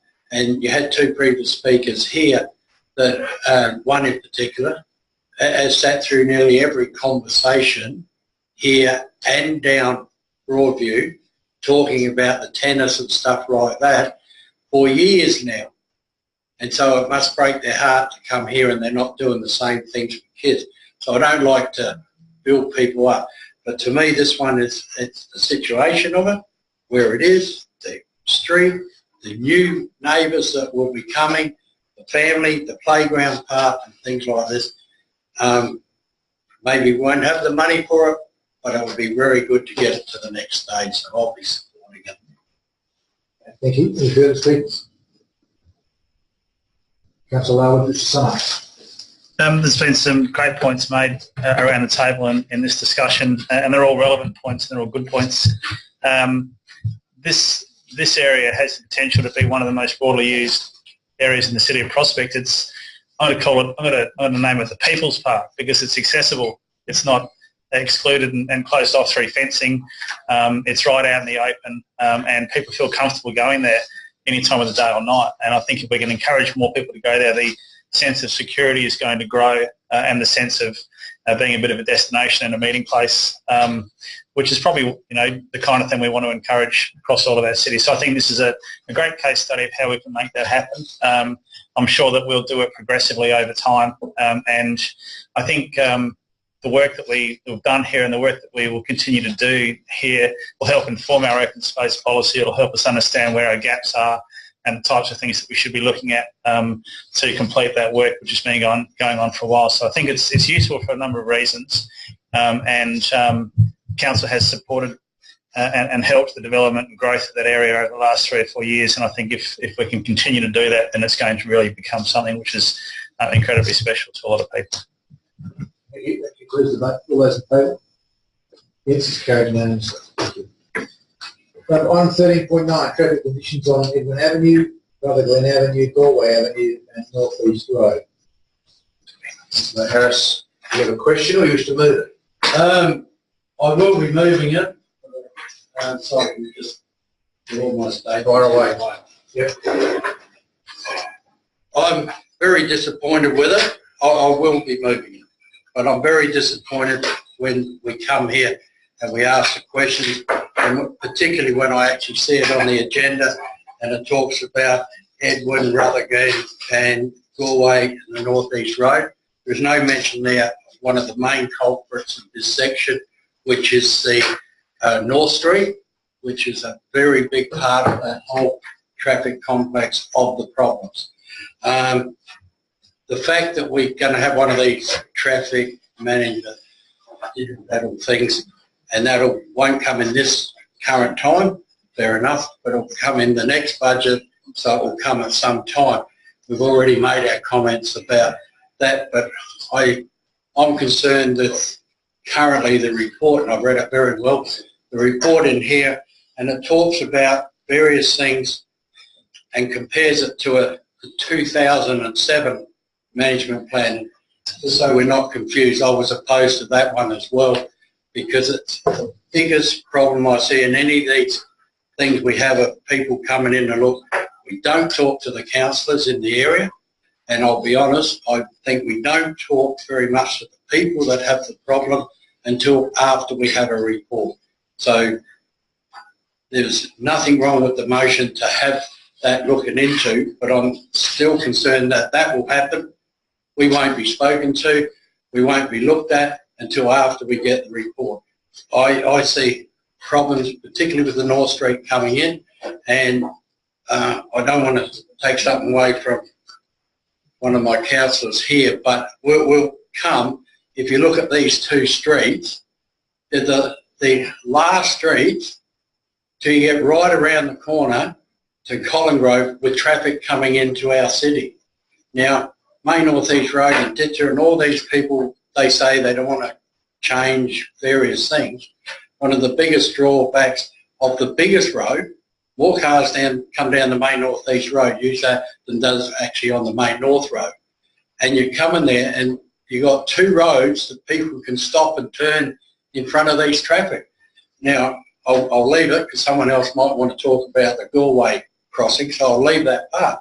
But to me, we've been given a problem, and it seems like one or two residents have complained. Over the last 10 years, I wouldn't say how many have complained. Or, just heaps of them. It's come up, and you're lucky, Yanni, just got here. It's came up with previous directors and that sort of stuff. To look at it, we put machineries down there that you can voluntarily test your own speed. They're great because you go faster when you see them to see how fast your car can pick up, don't we? Okay. So it's a real massive problem, and it doesn't end there. It goes around to Jellicoe and that whole corner. So I will be moving it because it's a process ahead. But I really want to emphasise that the councillors have to be spoken to and look at some of those problems in that area. And that's what I need to answer. Okay, thank you. Do you have a seconder? Okay, well, Councillor Baggett. Yeah, it's a very good point. Like I said, I do get contacted, even though I'm not the area councillor, but yeah, people sort of despair about the levels of perceived levels of traffic and the fact that that is the entry to a city. I'm just going to an old Tonkin report. So this is on page 432, attachment 32, talking about North Street. So this report's from back in 2008. Yeah. And again, this is before my time, but it's interesting to hear. There was a proposed closure of North Street, and there was a recommendation for consideration. Now, excuse me, because I can't see in here about a roundabout. Am I right in saying there is no roundabout? Right. Okay. So obviously, it's been for significant amount of time I think it's a two-pronged attack. I think Councillor really sort of raised the point about speeds across the whole area. But I think what was really telling in these streets were actually the, if you go to Data SA, the road accident information. So actually turning from North East Road onto these inlet roads, shall we call them, and getting clipped on the side. So it's actually a DIPTI issue as well. So I think us just looking at that in isolation, it's a precinct issue, that these are feeder roads into the city, and am I informed perhaps by Councillor Standen that you cannot turn right into Galway Avenue? Yeah, which may be one of the issues as well. So look, I don't know if it's one of those wicked problems that's never not going to please everyone, and we're not going to be able to solve it perfectly, but I think there's definitely, it's been a thorn in the side for the last few years as long as I've been around, so I don't know.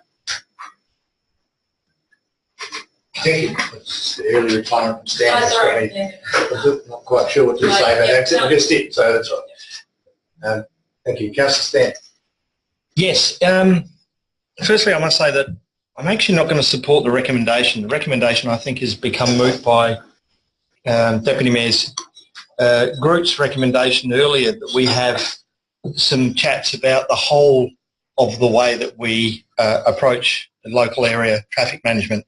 And I think that discussion that we're going to have in March might actually override the recommendation that we've got here. I think it kind of makes that this is a recommendation that doesn't need to happen, and it's also a budget bid. And I think if we can save some money on this, we might be able to put it into the discussions in March, because I think we need to have a new way. This is very much, I see this report, very much the old way of doing things, where we just kind of sit there, look at it, go, okay, well, let's just target these two roads and figure out, we've got some complaints from some residents, how do we fix their problem? And I think that's a very very non-holistic way of looking at it. It's interesting, I was just looking at the map that we've all got here that we've had for quite a while, and this problem seems to be a problem of our own making.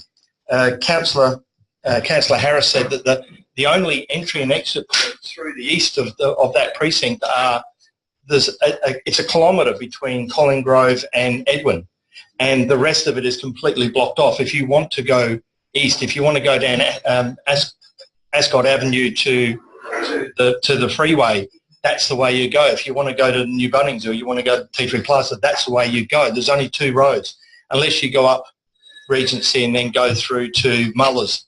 But as we all know, the Mullers Road intersection at North East Road can be a nightmare if you want to turn left. They've got that, so you tend to come through.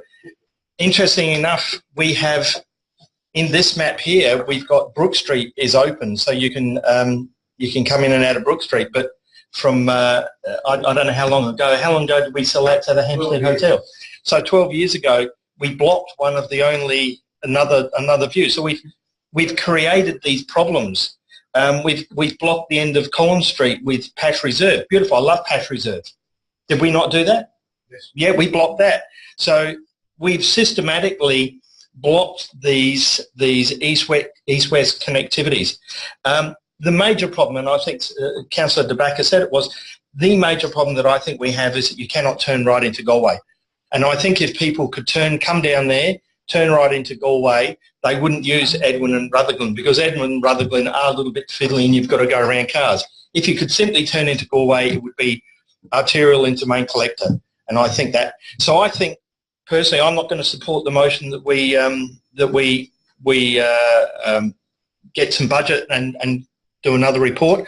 I personally would rather see staff go to DIPTI and say, look, here's the problem. The problem is that people can't turn into our district, and that is one of North East and Galway, and that's a DIPTI issue. I'd rather see them lobby DIPTI and try and get that fixed, because I think that is part of the problem.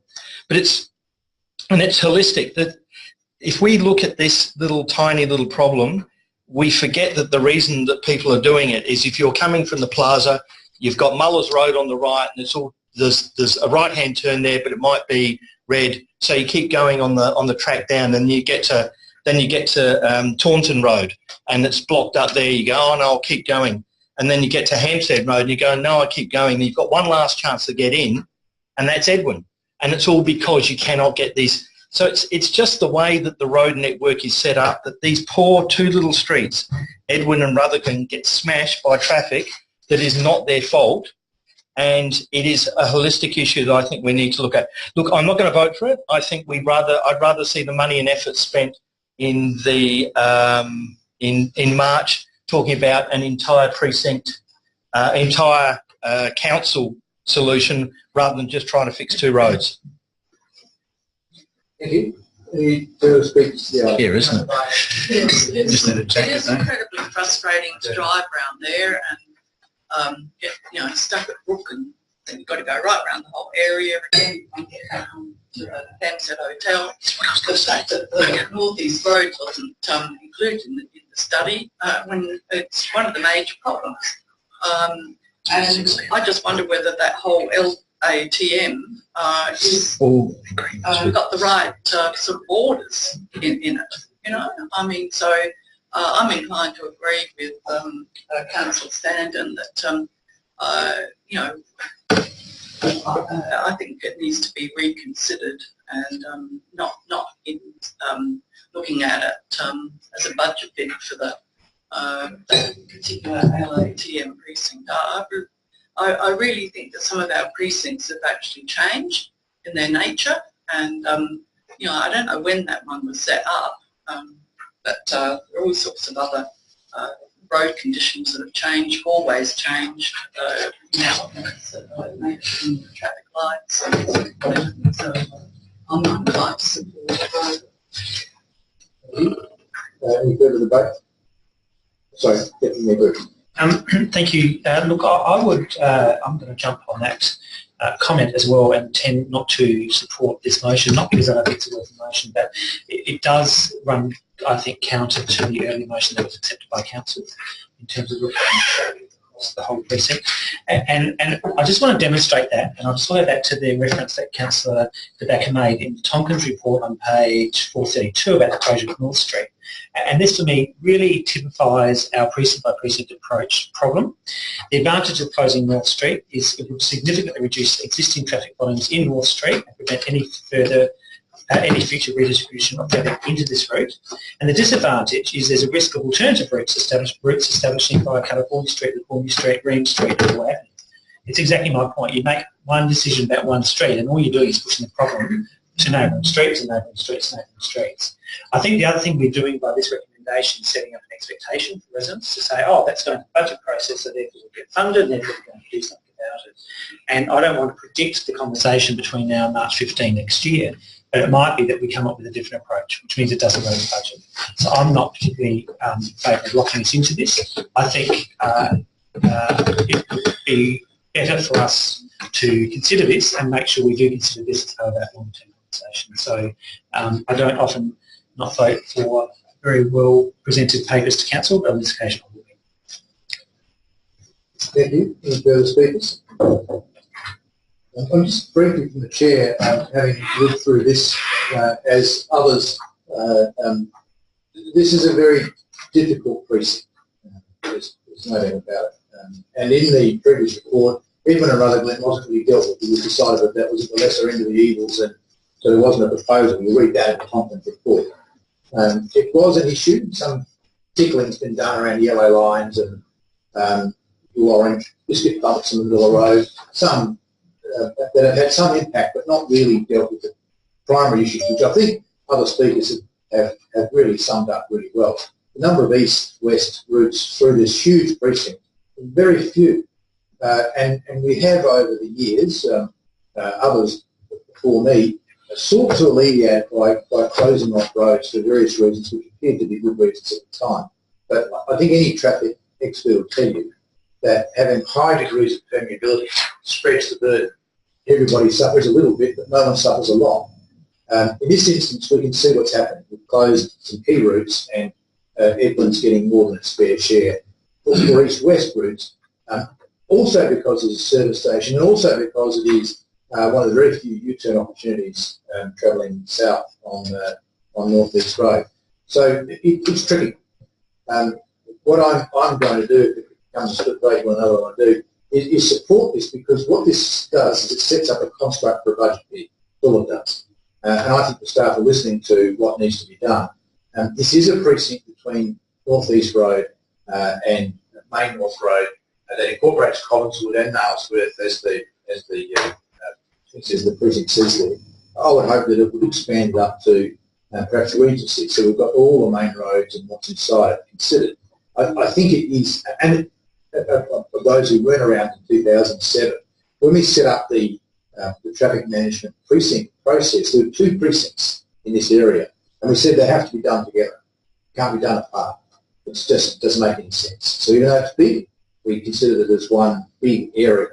And that analysis worked pretty well. The reaction was very hostile because the feedback was you have key east-west connectivity issues and north-south routes that aren't on proper collector roads. And the only way to stop some of that volume is to have dramatic changes, like closures. And that would dramatically change it, no doubt about it. But the community said, no way, we don't want that. So the issues have persisted, and all we were able to do is alleviate some of the speed issues, not volume. So the humps and bumps have taken some of the speed out. This area wasn't built, and I can't exactly remember why, but some of the speeds showing up here indicate to me there is a problem that needs addressing.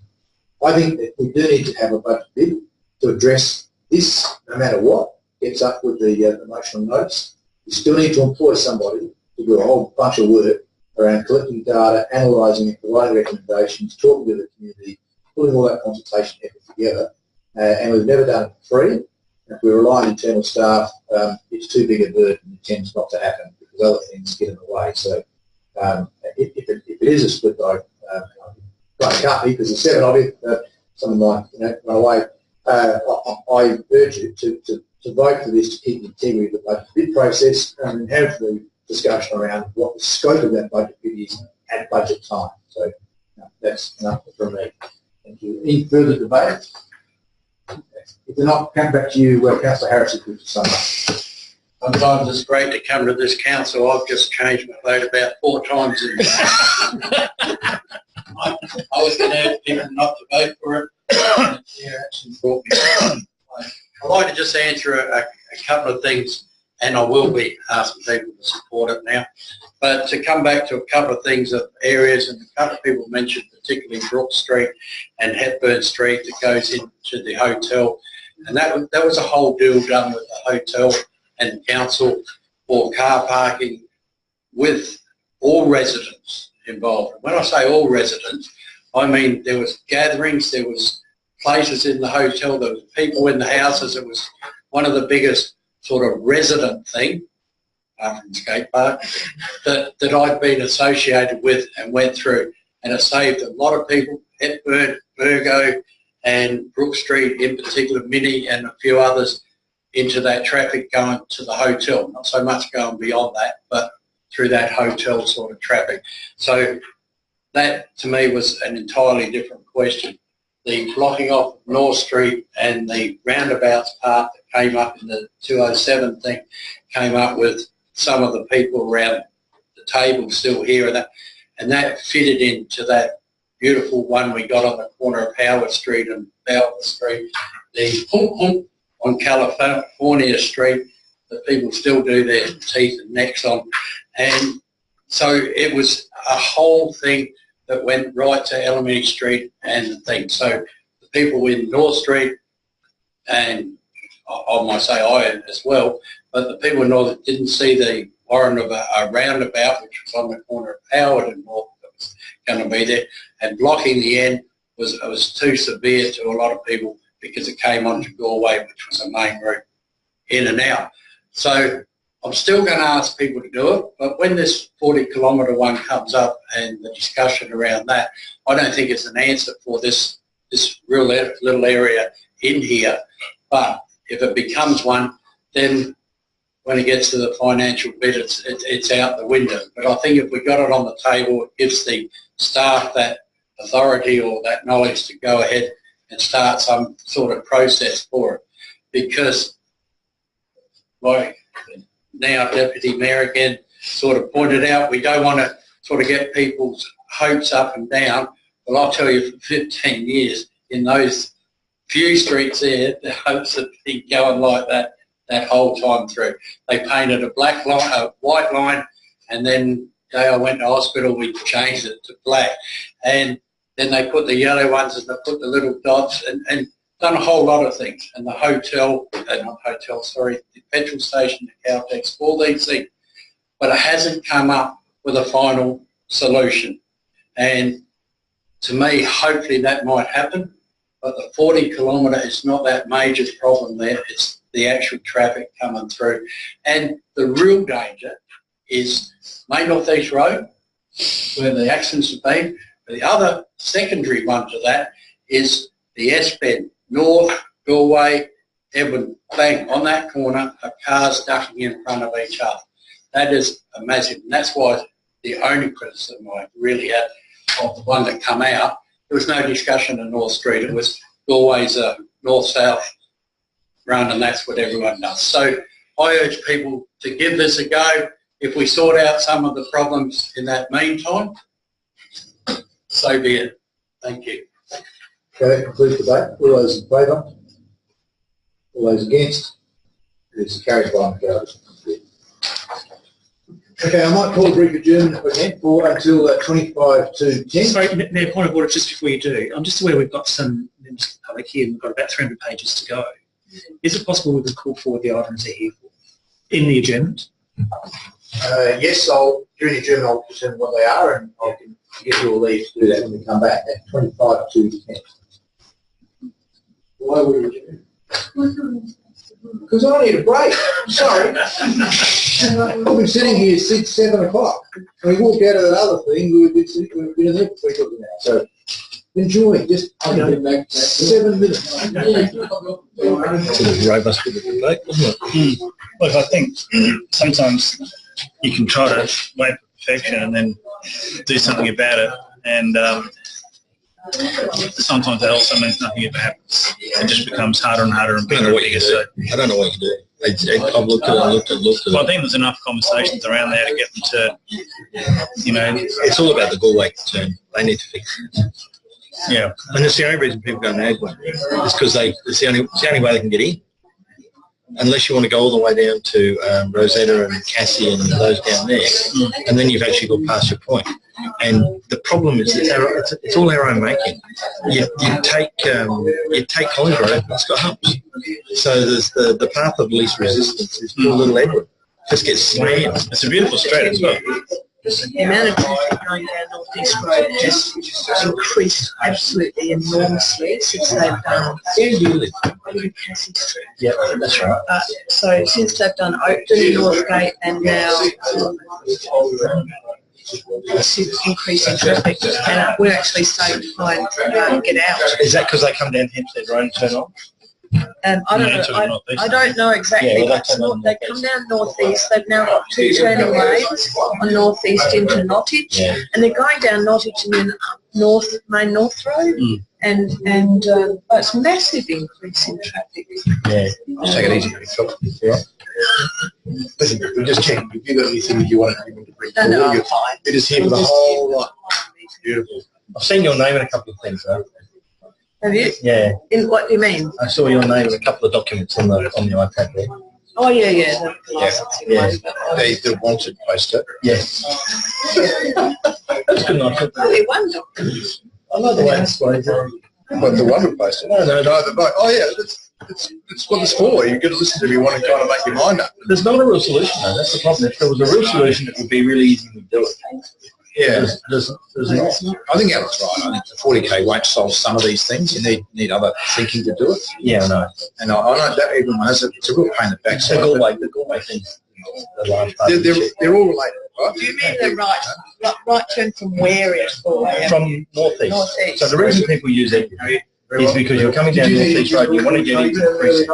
You're okay because you just turned straight. I'm going to get some milk, right? But Ellen's whether people would be Sat there and watched cars do it, being behind cars from northeast. Yes. I don't think so. Yeah. Hang on. Whether it's restricted at certain times, but you certainly can. I specifically went and had a look at it. But when they did the traffic management before, they channeled a whole lot of traffic down Harvey Street. Yeah, I know. And Harvey Street was a much wider street. Oh, the whole thing was... And I actually, there's going to be accidents on the corner of Cassie because people come, now there's... Cassie used to be restricted, didn't it? It's restricted at certain times, isn't it? Cassie used to have no right-hand turn from North East Road. It did. It's dangerous. It is a dangerous corner. The council opened it again because there were accidents on Redmond, so now they've just transferred the accidents. Well, that would have been Dipty. That wouldn't have been us. That would have been Dipty.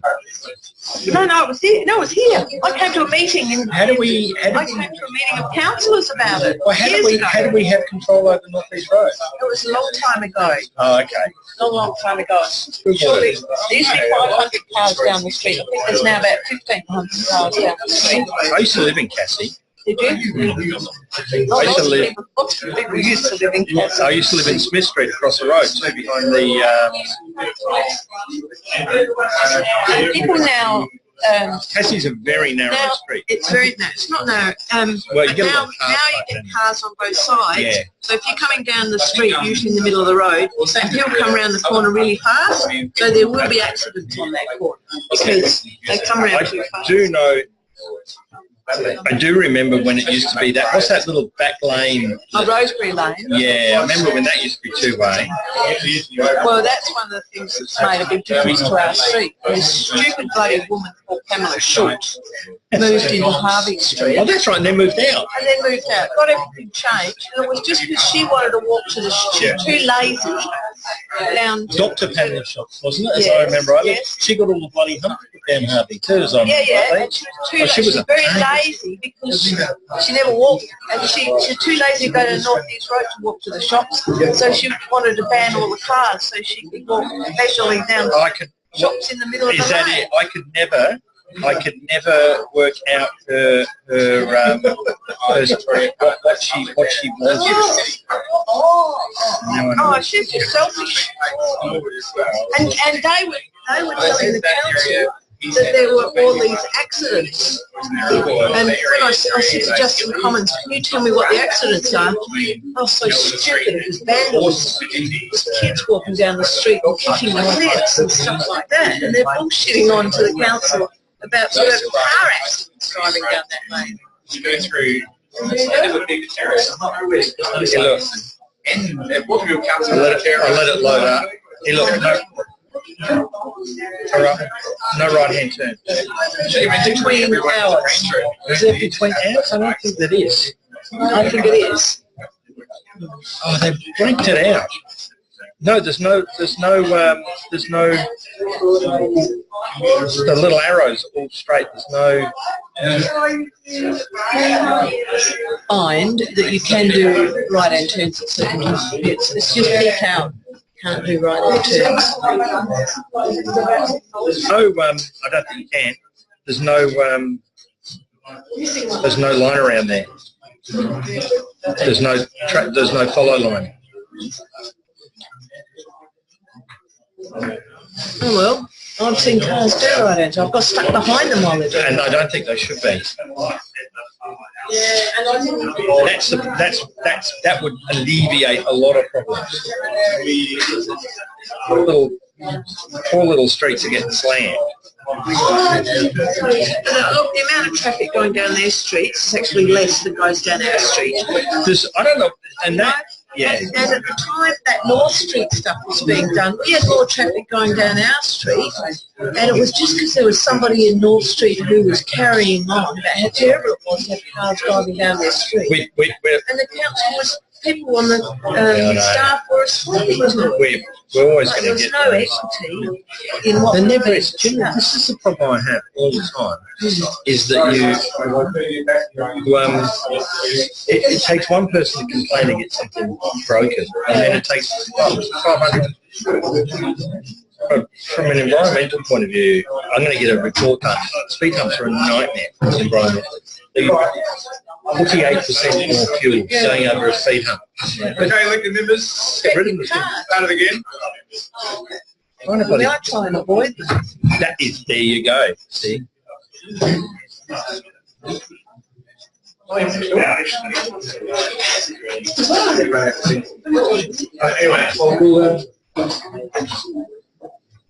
we'll get quorum and start tagging along. Councillor Barnett's got a important mission happening at the moment.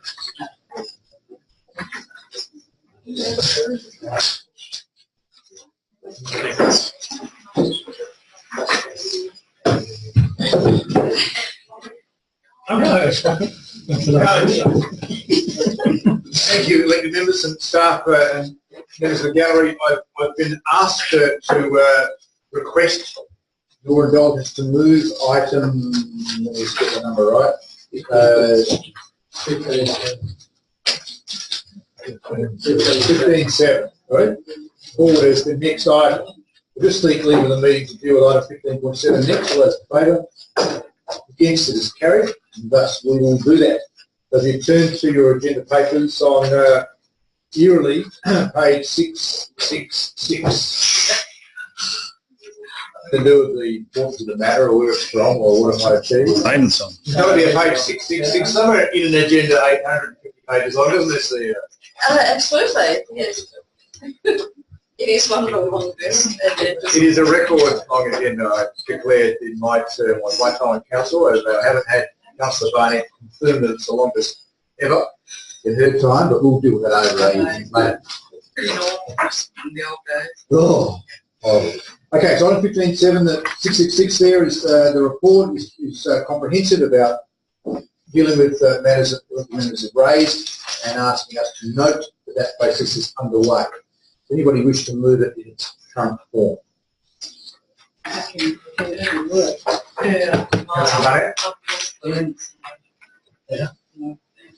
so I have read it, and yeah, I just think it's pretty vital that we have that we do this, right? Because of the and I think it will stand us in good stead as a precedent in how to, if we have other developments such as that, so we'll be forewarned. So, and I did get feedback from the RNO residents in Rose Street that said thank you very much. They were very pleased with the response. The council had informed them and given them all the information, and so I think that's the same one.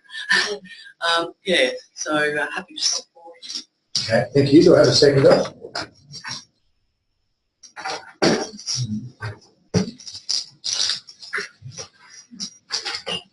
It'll lapse if I don't need a seconder. Councillor, thank you.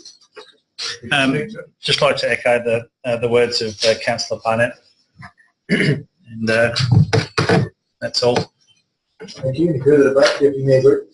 Thank you. I did want to second it because I want to make a comment on the information. Look, I think the report is great. It deals with opening events. It deals with the sort of beginning of a new use on our road, what that looks like. What I'm concerned about is what happens in 6 months' time. So once the normal pattern of usage kind of calms down, not everyone's going to be there all the time. So what I'd like to do is just put an amendment, which is a new sentence after the word report, which is a further report be provided to council in June 2018. March 15. Or March 15, June 2018, on parking impacts. So what I'm really interested in is just what is the real parking impact beyond the opening, beyond the special events, beyond the initial excitement of having something new on the street. What is it going to look like ongoing? So I've got some views about what that might or might not look like, but I just think we should really understand that. We're going to do some counting, we're going to do some monitoring of parking, we're going to be having parking control people out there, so we should have that information, but I would urge staff to be aware of how we develop a bit of a baseline of what it looks like before the complex. Now the complex is in the height of activity and excitement, and then what a normal pattern might look like. So I'm just interested in a bit of a sort of report on that council. Thank you. I see no reason not to accept the amendment. It's not contrary to all that sort of stuff. But just the date June. Is there a specific reason why June? You want to entertain it might be earlier than June? Well, I'm just thinking 6 months from now, because I think you're going to have probably 3 to 4 months of You're thought about that. Yep, Okay. and then I want you staff enough time to get us something which we're going to find useful, rather than just I don't want an anecdotal back saying, oh yeah, it's calmed down, I want some data behind it. So that gives them 2 months or 6 weeks to do that. Yes, I'm happy to accept it as an amendment, but first I'll test whether the mover is happy to incorporate. Yes. Councillor Larwood, the second you have to incorporate. Yeah, I think that's probably a yes. Take that as a yes. I'm going to say something smart, but I think there was in the report where it said that it was in 3 months' time that it's going to, after the opening happened. So It's a yes and a yes. Yeah. The mover of the amendment can deal with that matter should we want to in time, but it's a yes and yes, and now seek legal amendment to incorporate that change in the motion. All those in favour? Hence is thus incorporated. Deputy Mayor, do you need any further time? I don't. Just to say that what this does is just forces this conversation back to council, becomes on public record. We can then be very, very clear about what activity we might want to do after that 6 month period, which might be nothing, it might be something, or it might be something in between nothing and something. So, Thank you. Any further speakers in this matter? Councillor Harris.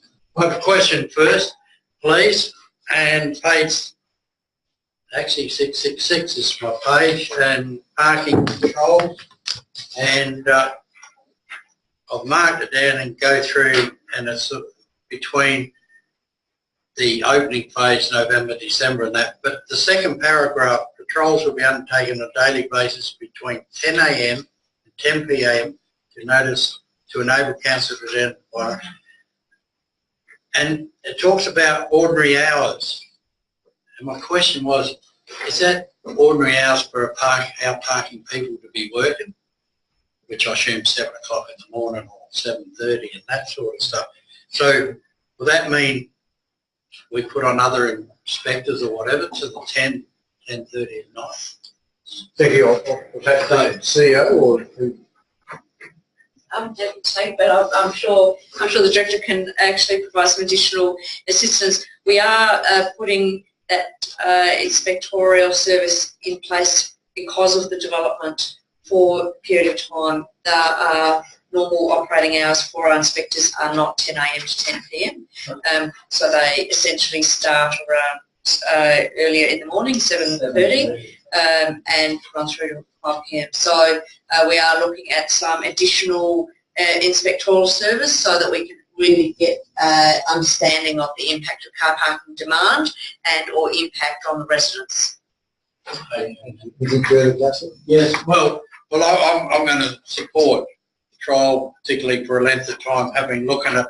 But the reason I raised that one while supporting it, I hope then that our normal or would-be patrols around schools and building sites and various other things, you know, we don't say to our 2 inspectors, oh, well, we'll put you on a shift now from 4 till 10 or 10:30 or whatever.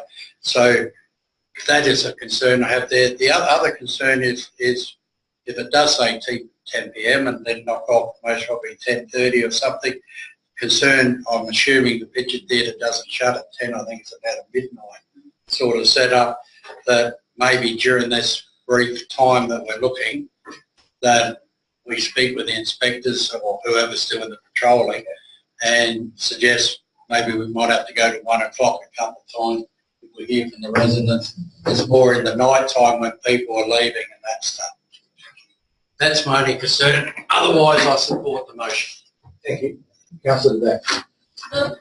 Look, it's just in relation to inspectorial services and our ability for data collection, and again this might be through the chair to the director, GIS located parking and complaints, because that would be a really good report for us as a council for decision making.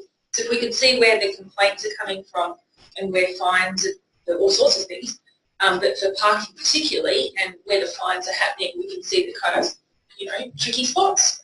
I don't know if that's in the current technology inspectorial services used, but it might be something we can ask about. I'll just ask a question of if we do any mapping Yeah. or intend to, whatever the technology is. Director, I'll defer to the CEO's great judgment.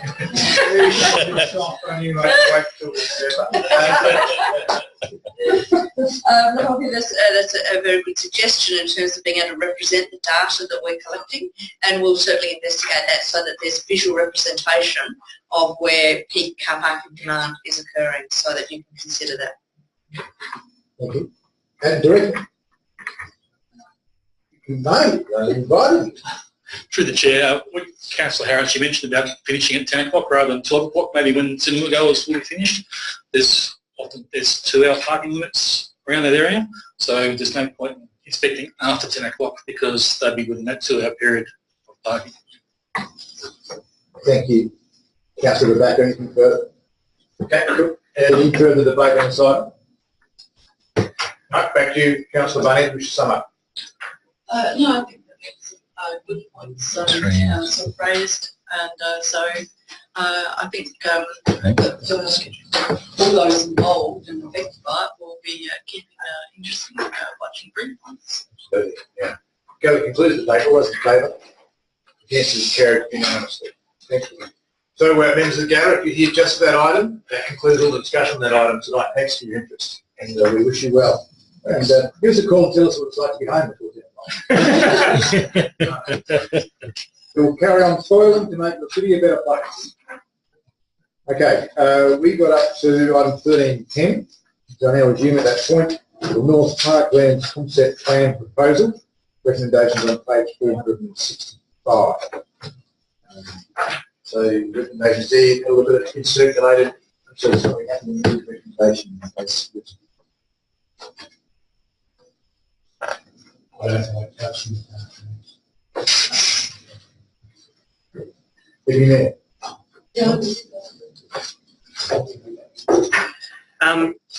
Look, yes, I'm happy to move. This has been a long time coming, and I'm really excited about what it represents, not only just the parklands and the area that we have already encroached on as a community in terms of using parklands, but in terms of its connection with Prospect. And I think, look, I've only been around council 7 years. It's the first time, though, I think we've had a really strong partnership agreement between us and the City Council on an area that isn't owned by us, but which is used extensively by Prospect families and people who live in our entire city of Prospect. So I think it's really exciting. I think it's a great partnership. I'm not sure there's much more to say. I think for me it's an absolute winner. It should hopefully get support around the table tonight, and I certainly endorse it too.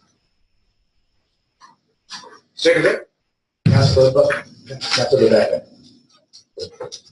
Withdraw Rebecca.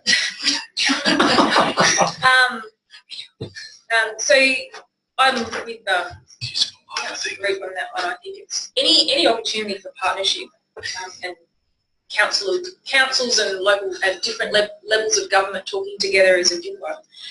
One of the things I would probably make mention is just it is still a very exposed part of the parklands, and I think there's certainly more opportunity that's probably shown in some of the documentation to create acoustic barriers between what is going to be an increasingly busy ring road around the city, especially if the Adelaide City Council is going to slug us with tolls or something to use this city.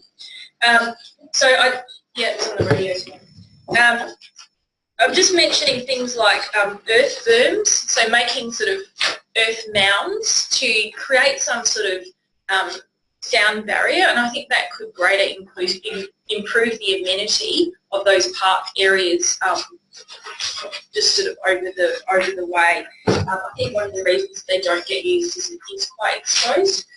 On the whole, the concept looks great. Again, it would be wonderful if we could fund it. So I'm looking forward to where the money will come from. Thank you. Any further debate?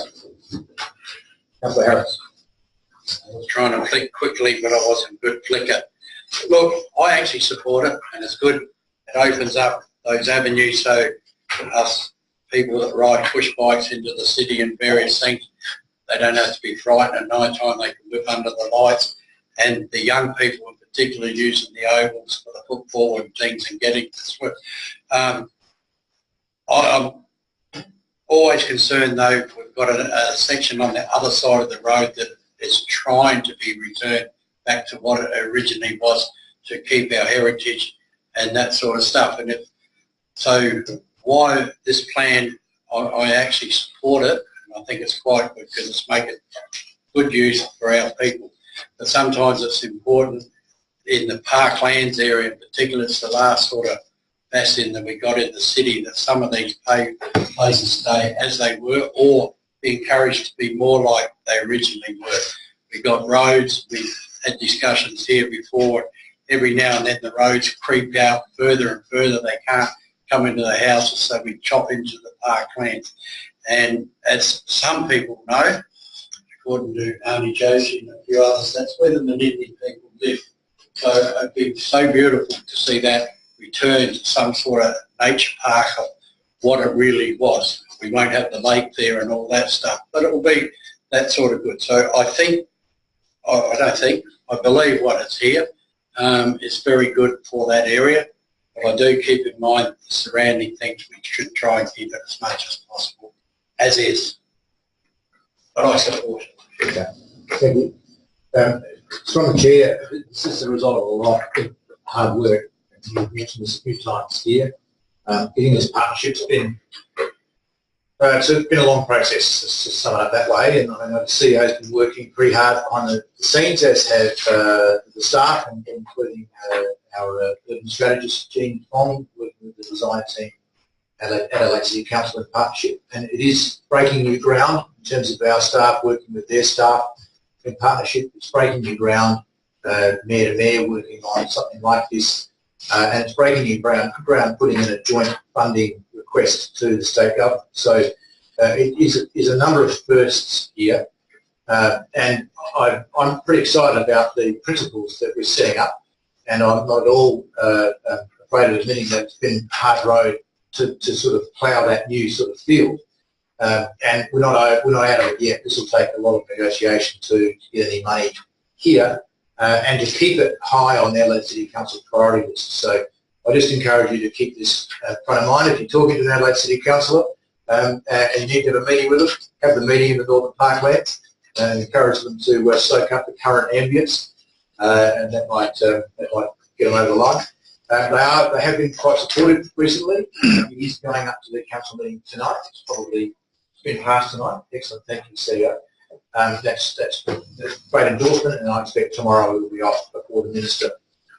There are a number of funding sources. The Minister's $20 million Parkland Development Fund has not been fully expended. As we understand, there's about $5 or so million left within that fund that could be accessed.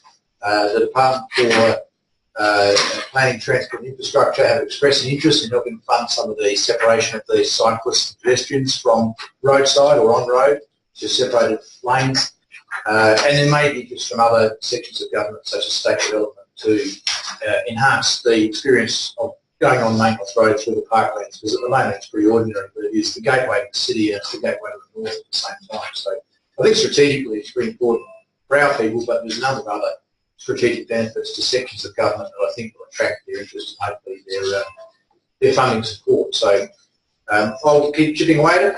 I understand that the lease went up to council again. I think it went up tonight. I think it's been to APRA as well. So there were 2 applications for the lease, and Blackfriars has been recommended. I'm confident that that got supported tonight, because the second lessee was quite a distance behind and are now negotiating to be a subtenant of Blackfriars. I understand they're open to that. So that will help, because at the moment it's been a bit disjointed, the process, because we haven't had a lessee in the partnership, and that fact gets to settle down, that would help at no end. So this is stages 1 and 2 are notionally more about what's not the playing surfaces. You read it. It's about other matters, and understated 3 is about the playing surfaces and other associated facilities. So I think it's well worth supporting, and just get a note that it's been a lot of hard work and still a long way to go, and I hope it's one of many partnerships we can do with neighbouring councils, in particular the City Council, because there's such a strategic council and important to our citizens, so as much as anything else. Any further debate on the side? Councillor Brooke, you should sum up. Concludes debate. All those in favour? Against? It's carried unanimously. 1311, Community Engagement Charter 2017 Consultation Draft Response to the State Planning Commission. Noting that we've already put in a submission. This submission is before you, and there'll be further phases, obviously, down the track as it gets more detailed. Right, then we'll leave it as this. Councillor Barnett. Yes, I'm happy to move it. Point out that this has had quite an extensive community consultative group, and I'm sure that the president of the Prospect Residents Association and the Gallery Chart won't mind me mentioning that she's also been one of those involved in the community consultation. So we get some quite good feedback about the processes that have been happening. I'll just point out that to my mind, personally, I think it's a shame that the Community Engagement Charter is not actually legislatively acted on, to be acted on. You know, it's there, but it's there more as a guiding sort of document. And also just point out that I think councils and across the local government area that we still don't really know what the financial and resource implications are for councils, which would have been helpful when all this, the government started all this process. That would have been handy to have had some bit more handle on that. Yeah, and just the practical application of the charter, how it's all actually going to work, basically. But I'm sure that that will hopefully come about. But I think that we should always be trying to encourage community engagement and consultation. And so I encourage elected members to support this motion. Thank you. Do I have a second?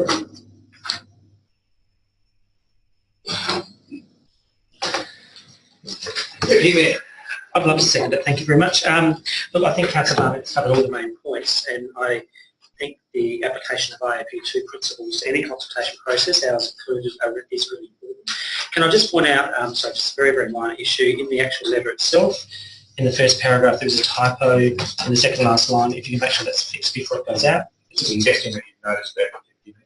I've read it all. Thank you. Any further debate?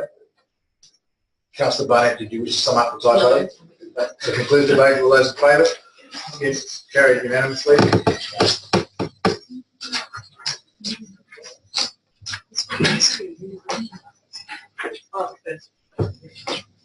Literally a typo. Okay, item 13.2, the anchovy bandit.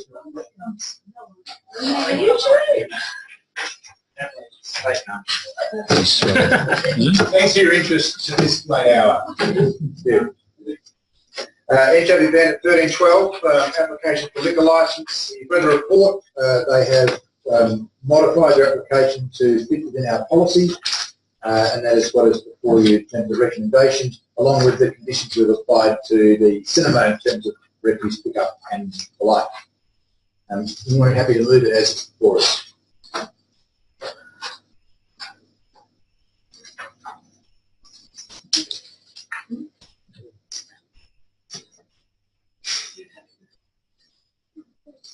There's a mirrored image of what we've approved for the cinema. As I understand it? That is correct.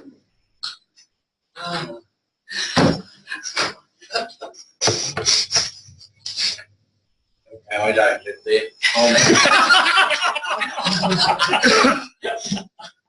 All right, Councillor, can I remind you, you're taking a broader whole of council view, as Councillor May have encouraged you to do before. I wasn't taking that earlier, but when I listened to you before, sister, it just jumped out at me. I'm working on knowledge reading both this one and the one for the cinema. And I believe that we're going to set up anything down our Prospect Road area, and that we should try and keep them all as uniform as possible. Keeping in mind we do have one there at 2 a.m. I think further down.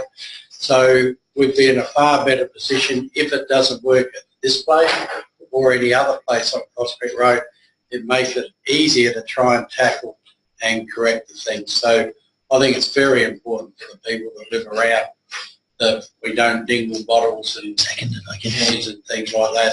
So I ask you to accept the motion. Thank you. Do I have a seconder? Councillor Standen.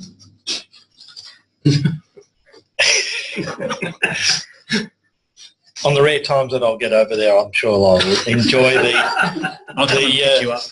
opening hours and the conditions that we've set in place. I congratulate you for thinking broadly and the entire city as well. Magnanimous of you. Any further debate? Deputy Mayor. Can I just refer to page 549, item 6.2. It talks about the changes passed in Parliament. 549. I'm just a little bit concerned about some of the wording here to make sure we're not doing anything that we perhaps shouldn't be. Sorry, excuse me. It refers to, well, you can all read 6.2 for yourself, but the State Parliament passed changes to the Act on the 14th of November, but we don't, as I'm reading it, we don't actually have the detail about what those changes mean.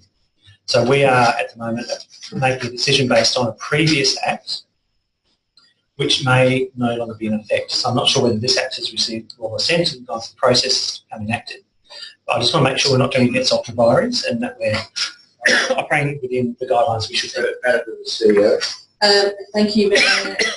Also in 6.2, I'll just direct you to the last sentence, which indicates that the Commissioner will actually also consider the application under the current version of the Liquor Licensing Act. So, and I'm basing my view on that in relation to the fact that the application has been lodged underneath the current provision, underneath the current Act. So therefore he'll assess it against the current Act, not underneath new provisions that the Parliament have considered.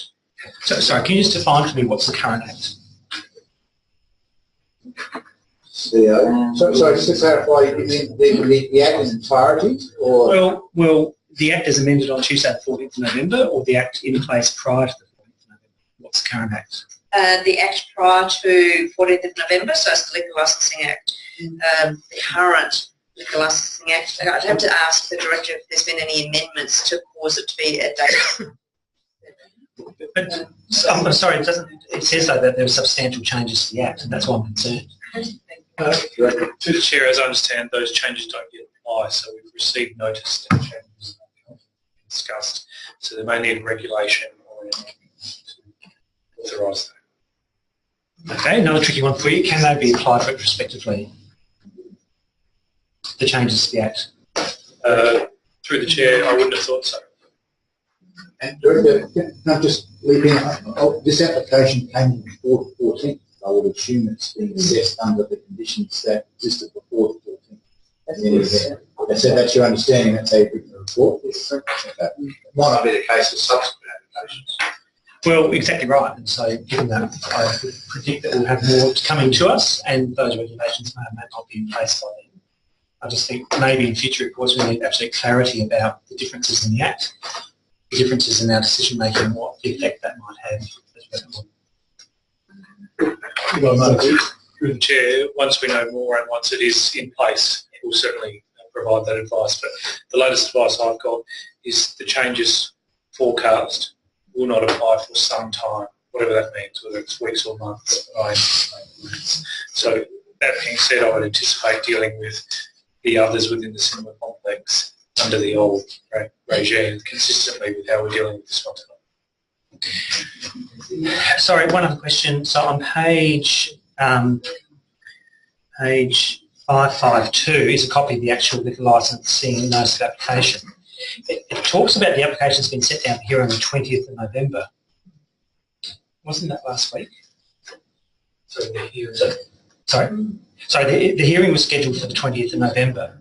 So I'm just in terms of the process question, do we not consider this prior to the hearing date?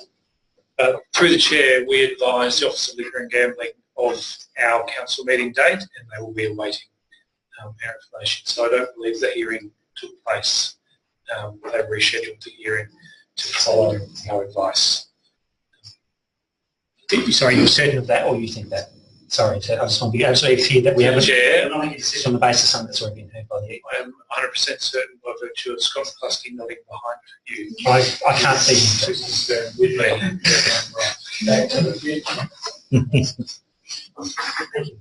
Okay, thank you. Oh, very sharp questions, Stephen. Any further debate in this item? Just from my point of view, I just think it's important we maintain consistency from Council's perspective in this matter. The Commission will no doubt want to maintain consistency for this complex. I'm advised that they granted something inside what we approved for the cinema. They may not do so for this because this is more of a hospitality venue than the cinema is. But bear in mind that they have not gone beyond what we said. So I just urge people to treat people consistently, because otherwise we'll be accused of playing favourites, which is always very difficult. And I think our policy settings are appropriate and have worked very well for us for quite a deal of time. Notwithstanding, there are always some settling issues with new venues in terms of managing noise and refuse and those sort of matters. So I think this is a very sensible recommendation and motion, and I commend the staff on negotiating with the applicant to get them back to that consistent position. And I understand that setting a template going forward, which I'll talk about after this matter. Thank you. Councillor Barnett.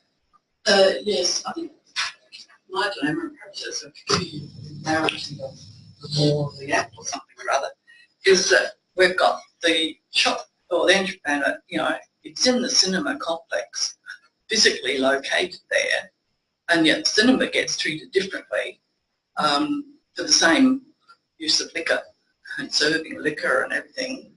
And the entry bandit, you know, sort of gets treated differently, not in terms of our policy. I mean, the only way I'm going to vote for this is because it's our current standing policy, be it that we may be perhaps re-looking at it in light of if there are changes. But I believe the changes to the Act recent were more around physical safety and that. So, but that's all I know at the moment.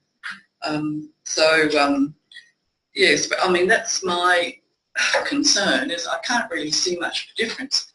You've got shops in there, they're all in the same building, same complex. You've got people behaving or misbehaving, all the same, and yet one gets treated differently and the other doesn't. I just don't really, you know, see the logic in it. Anyway.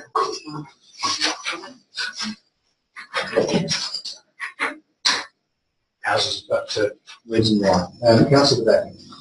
Yeah, just briefly, look, it is going to be contentious. I mean, we do have a nighttime economy strategy. I think we have to be mindful how this fits and again, the resourcing implications of how it's patrolled and policed. So I think, like the parking, I'd be really interested in GIS data and complaints data as this rolls out. So just to confirm, I don't know if I could talk about it in this motion, but how the cinema was treated, that as far as their license. There's a question exactly as per this. Sorry, that's how we treated it. Right. Okay. Was that your question? They've already had their hearing. Yes. My understanding. So if someone has a license, it doesn't preclude them from applying for a special event license for later special circumstances. I'll take that question, Director. Through the chair, a special circumstances license can be applied for regardless of status Right. of other licenses. Yeah. And it's considered on its merits with each application, I understand. Absolutely. Just wanted some clarification. Thank you. Any further debate? If not, Councillor Harris, wish to sum up. Yeah, just like to drink my favourite. Right. I have nothing further to say. I just ask people to endorse it. Thank you. Thank you. That concludes the debate. All those in favour? Against, it's carried. And I'll just, unanimously, just let you know that New Nordic will be the next licence application. No secret, restaurant, licence. The staff have been working very hard with them to get that process moving. I understand that it's not moved as quickly as we would have liked, and now they are up against it in terms of timing. They wish to have that licence in place by the 9th of December. And the CEO is currently negotiating with them and will put a request to us for a special meeting attached to one of their workshops to handle that matter along exactly the same lines. So there'll be no surprises, and it shouldn't be contentious, but just letting you know the timing of it is not perfect. That's not for want of trying our staff to understand it. Okay, thank you. On to item 14 on the protocol. I'll now do a call over because we can pass these on block. And given the late time of the meeting, does anybody wish to put out item 15.1, the information report? Mr. Groot. Deputy Mayor Groot. 15.2, the project update, Community Hub Library Innovation Centre. Anybody wish to withdraw that one? No, the Local Government Grants Commission funding, I wish to withdraw that for a consideration of a slight change. 15.4 money, no. 15.4, sign removal in the City of Prospect, anybody wish to withdraw that one? No. 15.5, report on liquor licence complaints, does anybody wish to withdraw that one? Yeah. 15.6, council member allowances, anybody wish to withdraw that one? No, and we've already dealt with. So someone move on block item 15.2, 15.4 and 15.6. Councillor Lee, don't have speeches with regard to these. Councillor Harris, thank you. Seconder, those in favour? Against is carried unanimously. Thank you. Item 15.1, the information report. A brief question. Brief question, but I'm happy to move it and I'll ask in moving. So moved. Page 595, our strategy 4.3, responsible waste management. I do have a question, and this is something that goes back many, many years in City Prospect. It talks in the actions that a new waste calendar has been made available to the community through the website. Now, I don't want to bring up old wounds for those who have been here for a long time, or those who have been here for a short time for that matter. Can I just ask whether that's been printed and delivered to people's homes, or is it not? Because this is a debate we have every single year, and every single year it doesn't happen. Every single year we talk about it, and then it happens, and then so the cycle continues. So I just want to ask, has it actually been printed, as it has been every other year for the last 15? CEO? Thank you for the question. I can confirm this for you, but my understanding is that we do not have a budget to actually print the calendars. The solution was that the calendar would be placed on the website, hence the comment in the report, and that I know, being a resident, that I haven't received a waste calendar. So I just want to confirm that though for you, but I believe we don't have a budget for it, and therefore the comment is accurate that it is actually placed on the website. Thank you. So happy for you to take a notice, just to confirm that maybe just with an email or something during the week. There's always a certain irony about delivering. In fact, I've argued in the past not to have it printed because people tend to throw it out. There's a very good app that tells me every Wednesday when my bin's going out, which colour, or I just look at the street and see what my neighbours are doing. And one gets it wrong, we all get it wrong. If one gets it wrong, we all get it right. But I just think there has been a bit of, I guess, desire to have a printed copy, at least from some people in the community and also some people in council. But if you could confirm that, that would be great. Apart from that, I think it's a great report. Shows a lot of activity in terms of what we're doing. Thank you for it. Thank you. Got a second? Councillor Lee. you're still up for it? Just wait on the desk there. Concur with Deputy Mayor. Thank you. Any other excellent speeches? I take it that you don't need to sum it up. All those in favour? Against? Carried unanimously. Thank you. Next item withdrawn was the Local Government Grants Commission funding 2017-18, and I merely wish the mover, I'm able to move the chair, but I appreciate someone else doing it, simply to add on the words and send a letter of thanks to the Minister and the Federal Minister for Local Government, because we never do, and it's a lot of money, and we should. Up to the next one. So someone's happy to move that way. I'll be very grateful, Councillor Barnett. Yes, I'm more than happy to move something that means we get some money and some time. And also about sending a letter of thanks to the Minister, because I heard you talk at the Local Government Association today in your role as the President, and saying that you know, it's very good if we actually acknowledge them and make good about it. So I hope they really feel good when they get our thank you letter. Councillor Barnett, do we have a second? Deputy Mayor? No. Councillor Rebecca, if you stick with it. Briefly, say if we send them a bunch of flowers, we'll get I'll take the question. If only. No. But most of you will remember the freedoms that occurred in 2014-15, and as I've been able to ascertain in my privileged role as your President nationally, the reason for that was the federal members saw no benefit in the $2.3 billion that they gave local government. Nobody said thanks. It's untied, which is great for us, but for them, they see no outcomes. There's no accountability. There's no acquittal. They just see it as a direct drain on the federal purse at a time when they're looking for savings. They figured putting a freeze on it was the least that they could do to help their cause, and then they were going to listen to the bleating. So we have to make an awful amount of noise to them know that it matters. I'm encouraging every council across the country to do more of this, to engage with federal ministers and let them know what our lot is and make sure they understand that this funding support is very important to us. In the regional areas, it's up to 70% of their budgets. They simply would not survive.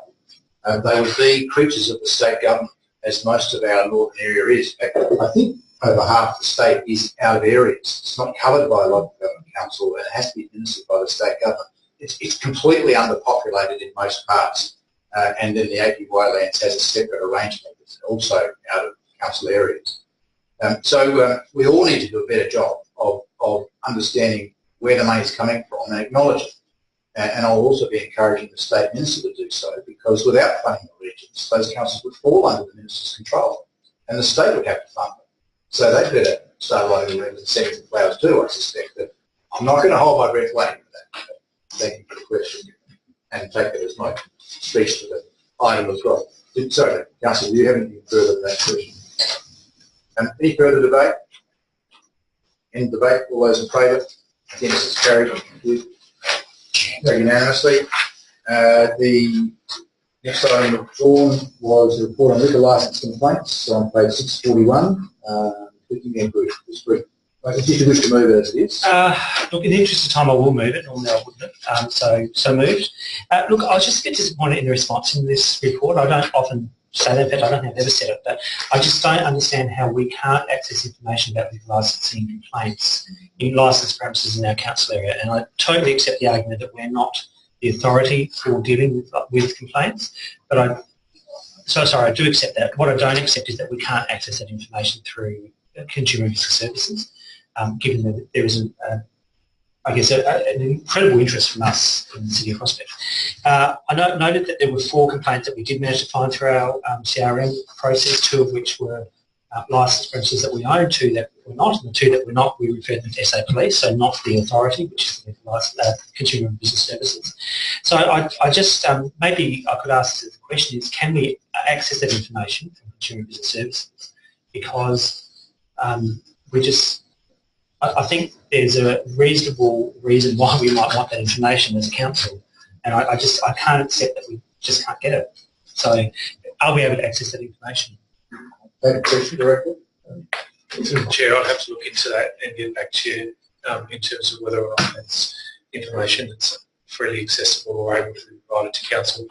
From recollection of the motion, it was about complaints that we made to council, which was why that was the focus of our search. Unfortunately, our hunt proved difficult in that, as we are not the authority, we actually don't have trim buckets set up to receive these, and by virtue of the way that we operate, we can receive them through probably a dozen different staff and about 5 or 6 different means, and it proved difficult to find the ones that we did. We may have missed a couple, but I think the good of it was there's not a lot of people complaining about liquor licence premises in our city from what we could ascertain and also from what we could collectively recall in our times here. I think the issue came up because we had a deputation who said they've made many complaints about licensing issues in the past. So I guess that's where I'm trying to understand the logic behind we've only got 4, which seems a very low number. We've got someone over here saying we make lots and other people have made them. And if the answer is the authority is Consumer Business Services, then if it's not freely available, it should be available under FI. Anyway, look, happy to just put motion to get it on the table. I just think it's probably lacking in terms of the information that I thought we'd get back for it, and just encourage staff, if there are opportunities to maybe try and gain information from the state government, we should try and do that. Thank you. Second. So, Larry, did you speak to it?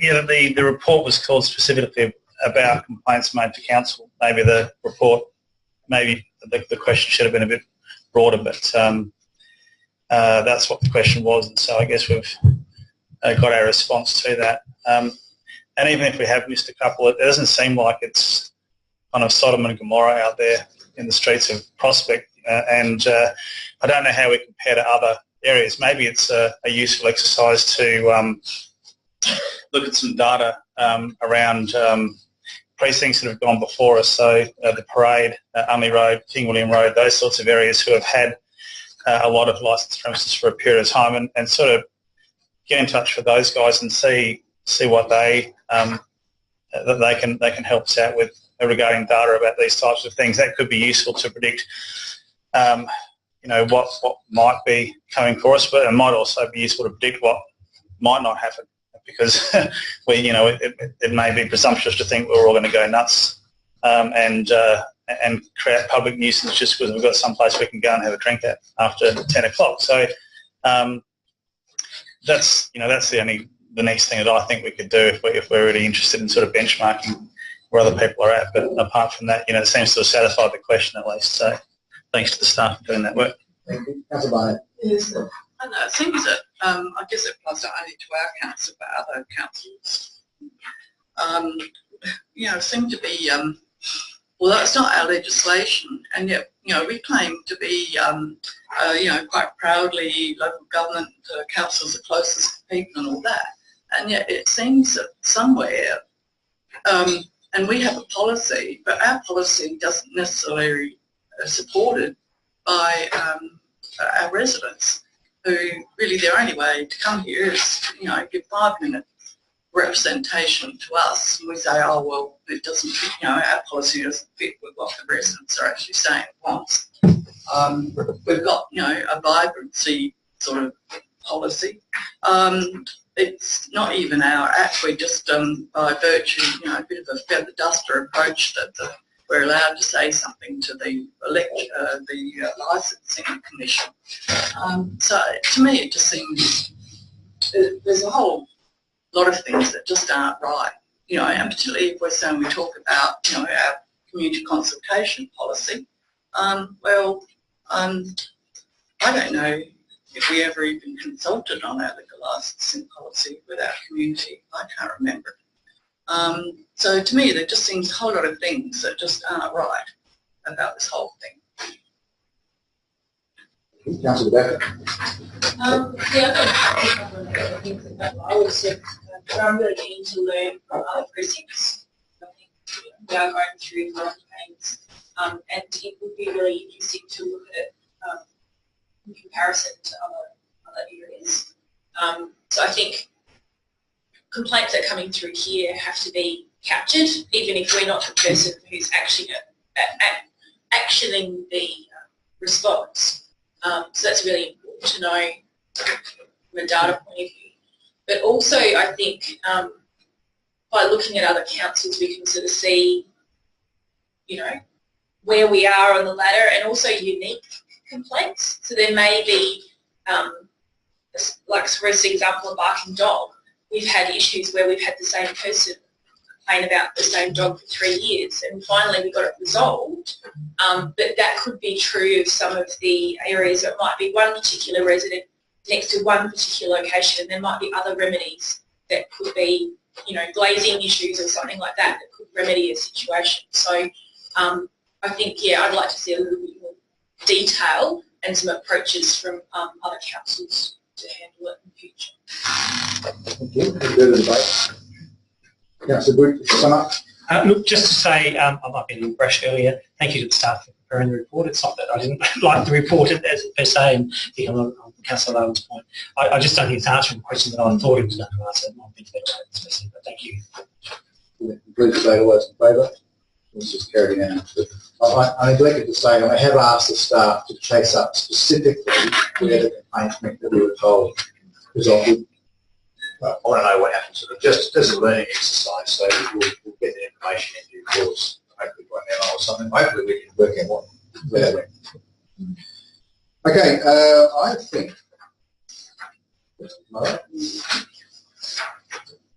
diary, run to the diary. Diary. Council diary there, item 16. Who would have thought we'd get this far? We're all still here, everyone? Yes. Tonight's Prospect Portrait Prize, always a big event. It's our highest level of sponsorship from Terry Cow Printing. I think it's in his second cycle or third cycle or something. Yeah, very, very generous sponsorship. The Lions Club Carols, which is also the volunteers thank you night, as I understand it. That's not shown here.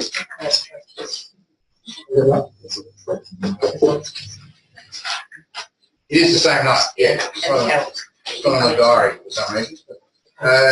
Then you can read the rest of it there. Quite a few things happening. General business of an urgent nature. Anything urgent? I don't want to pass that around, please. To the printing girl. It's confidential, no reason. All stopped and have a boat peep and it went past. Oh, it was stopped there. Look, the one I want to raise as an urgent nature is the speakers we had tonight from the Broadview Tennis Club, and I think an email that both Dave and I got just prior to the fair over there was the asbestos condition in the club rooms at tennis. Now, from a previous director, I was informed that the registers are up to date. There wasn't any problems. But I'm a bit concerned seeing photos and questions. So I have sent a motion over that I'd like to move and get a tank because I think it's an urgent nature. Right, said that. Thank you. The intent is fair. A couple of words added in. Do I have a seconder? Oh, yeah. Councillor Standards, and you're happy to support it? Happy to support it, and I think Councillor Harris once again is championing the removal of asbestos in our area, and I think that's fantastic. Thank you. Any further debate? There being none, all those in favour? Against it is carried. Unanimously. Any other items of urgent? No, good. And there's no confidential items, so the meeting is closed at 10:29. I'd like to have it recorded.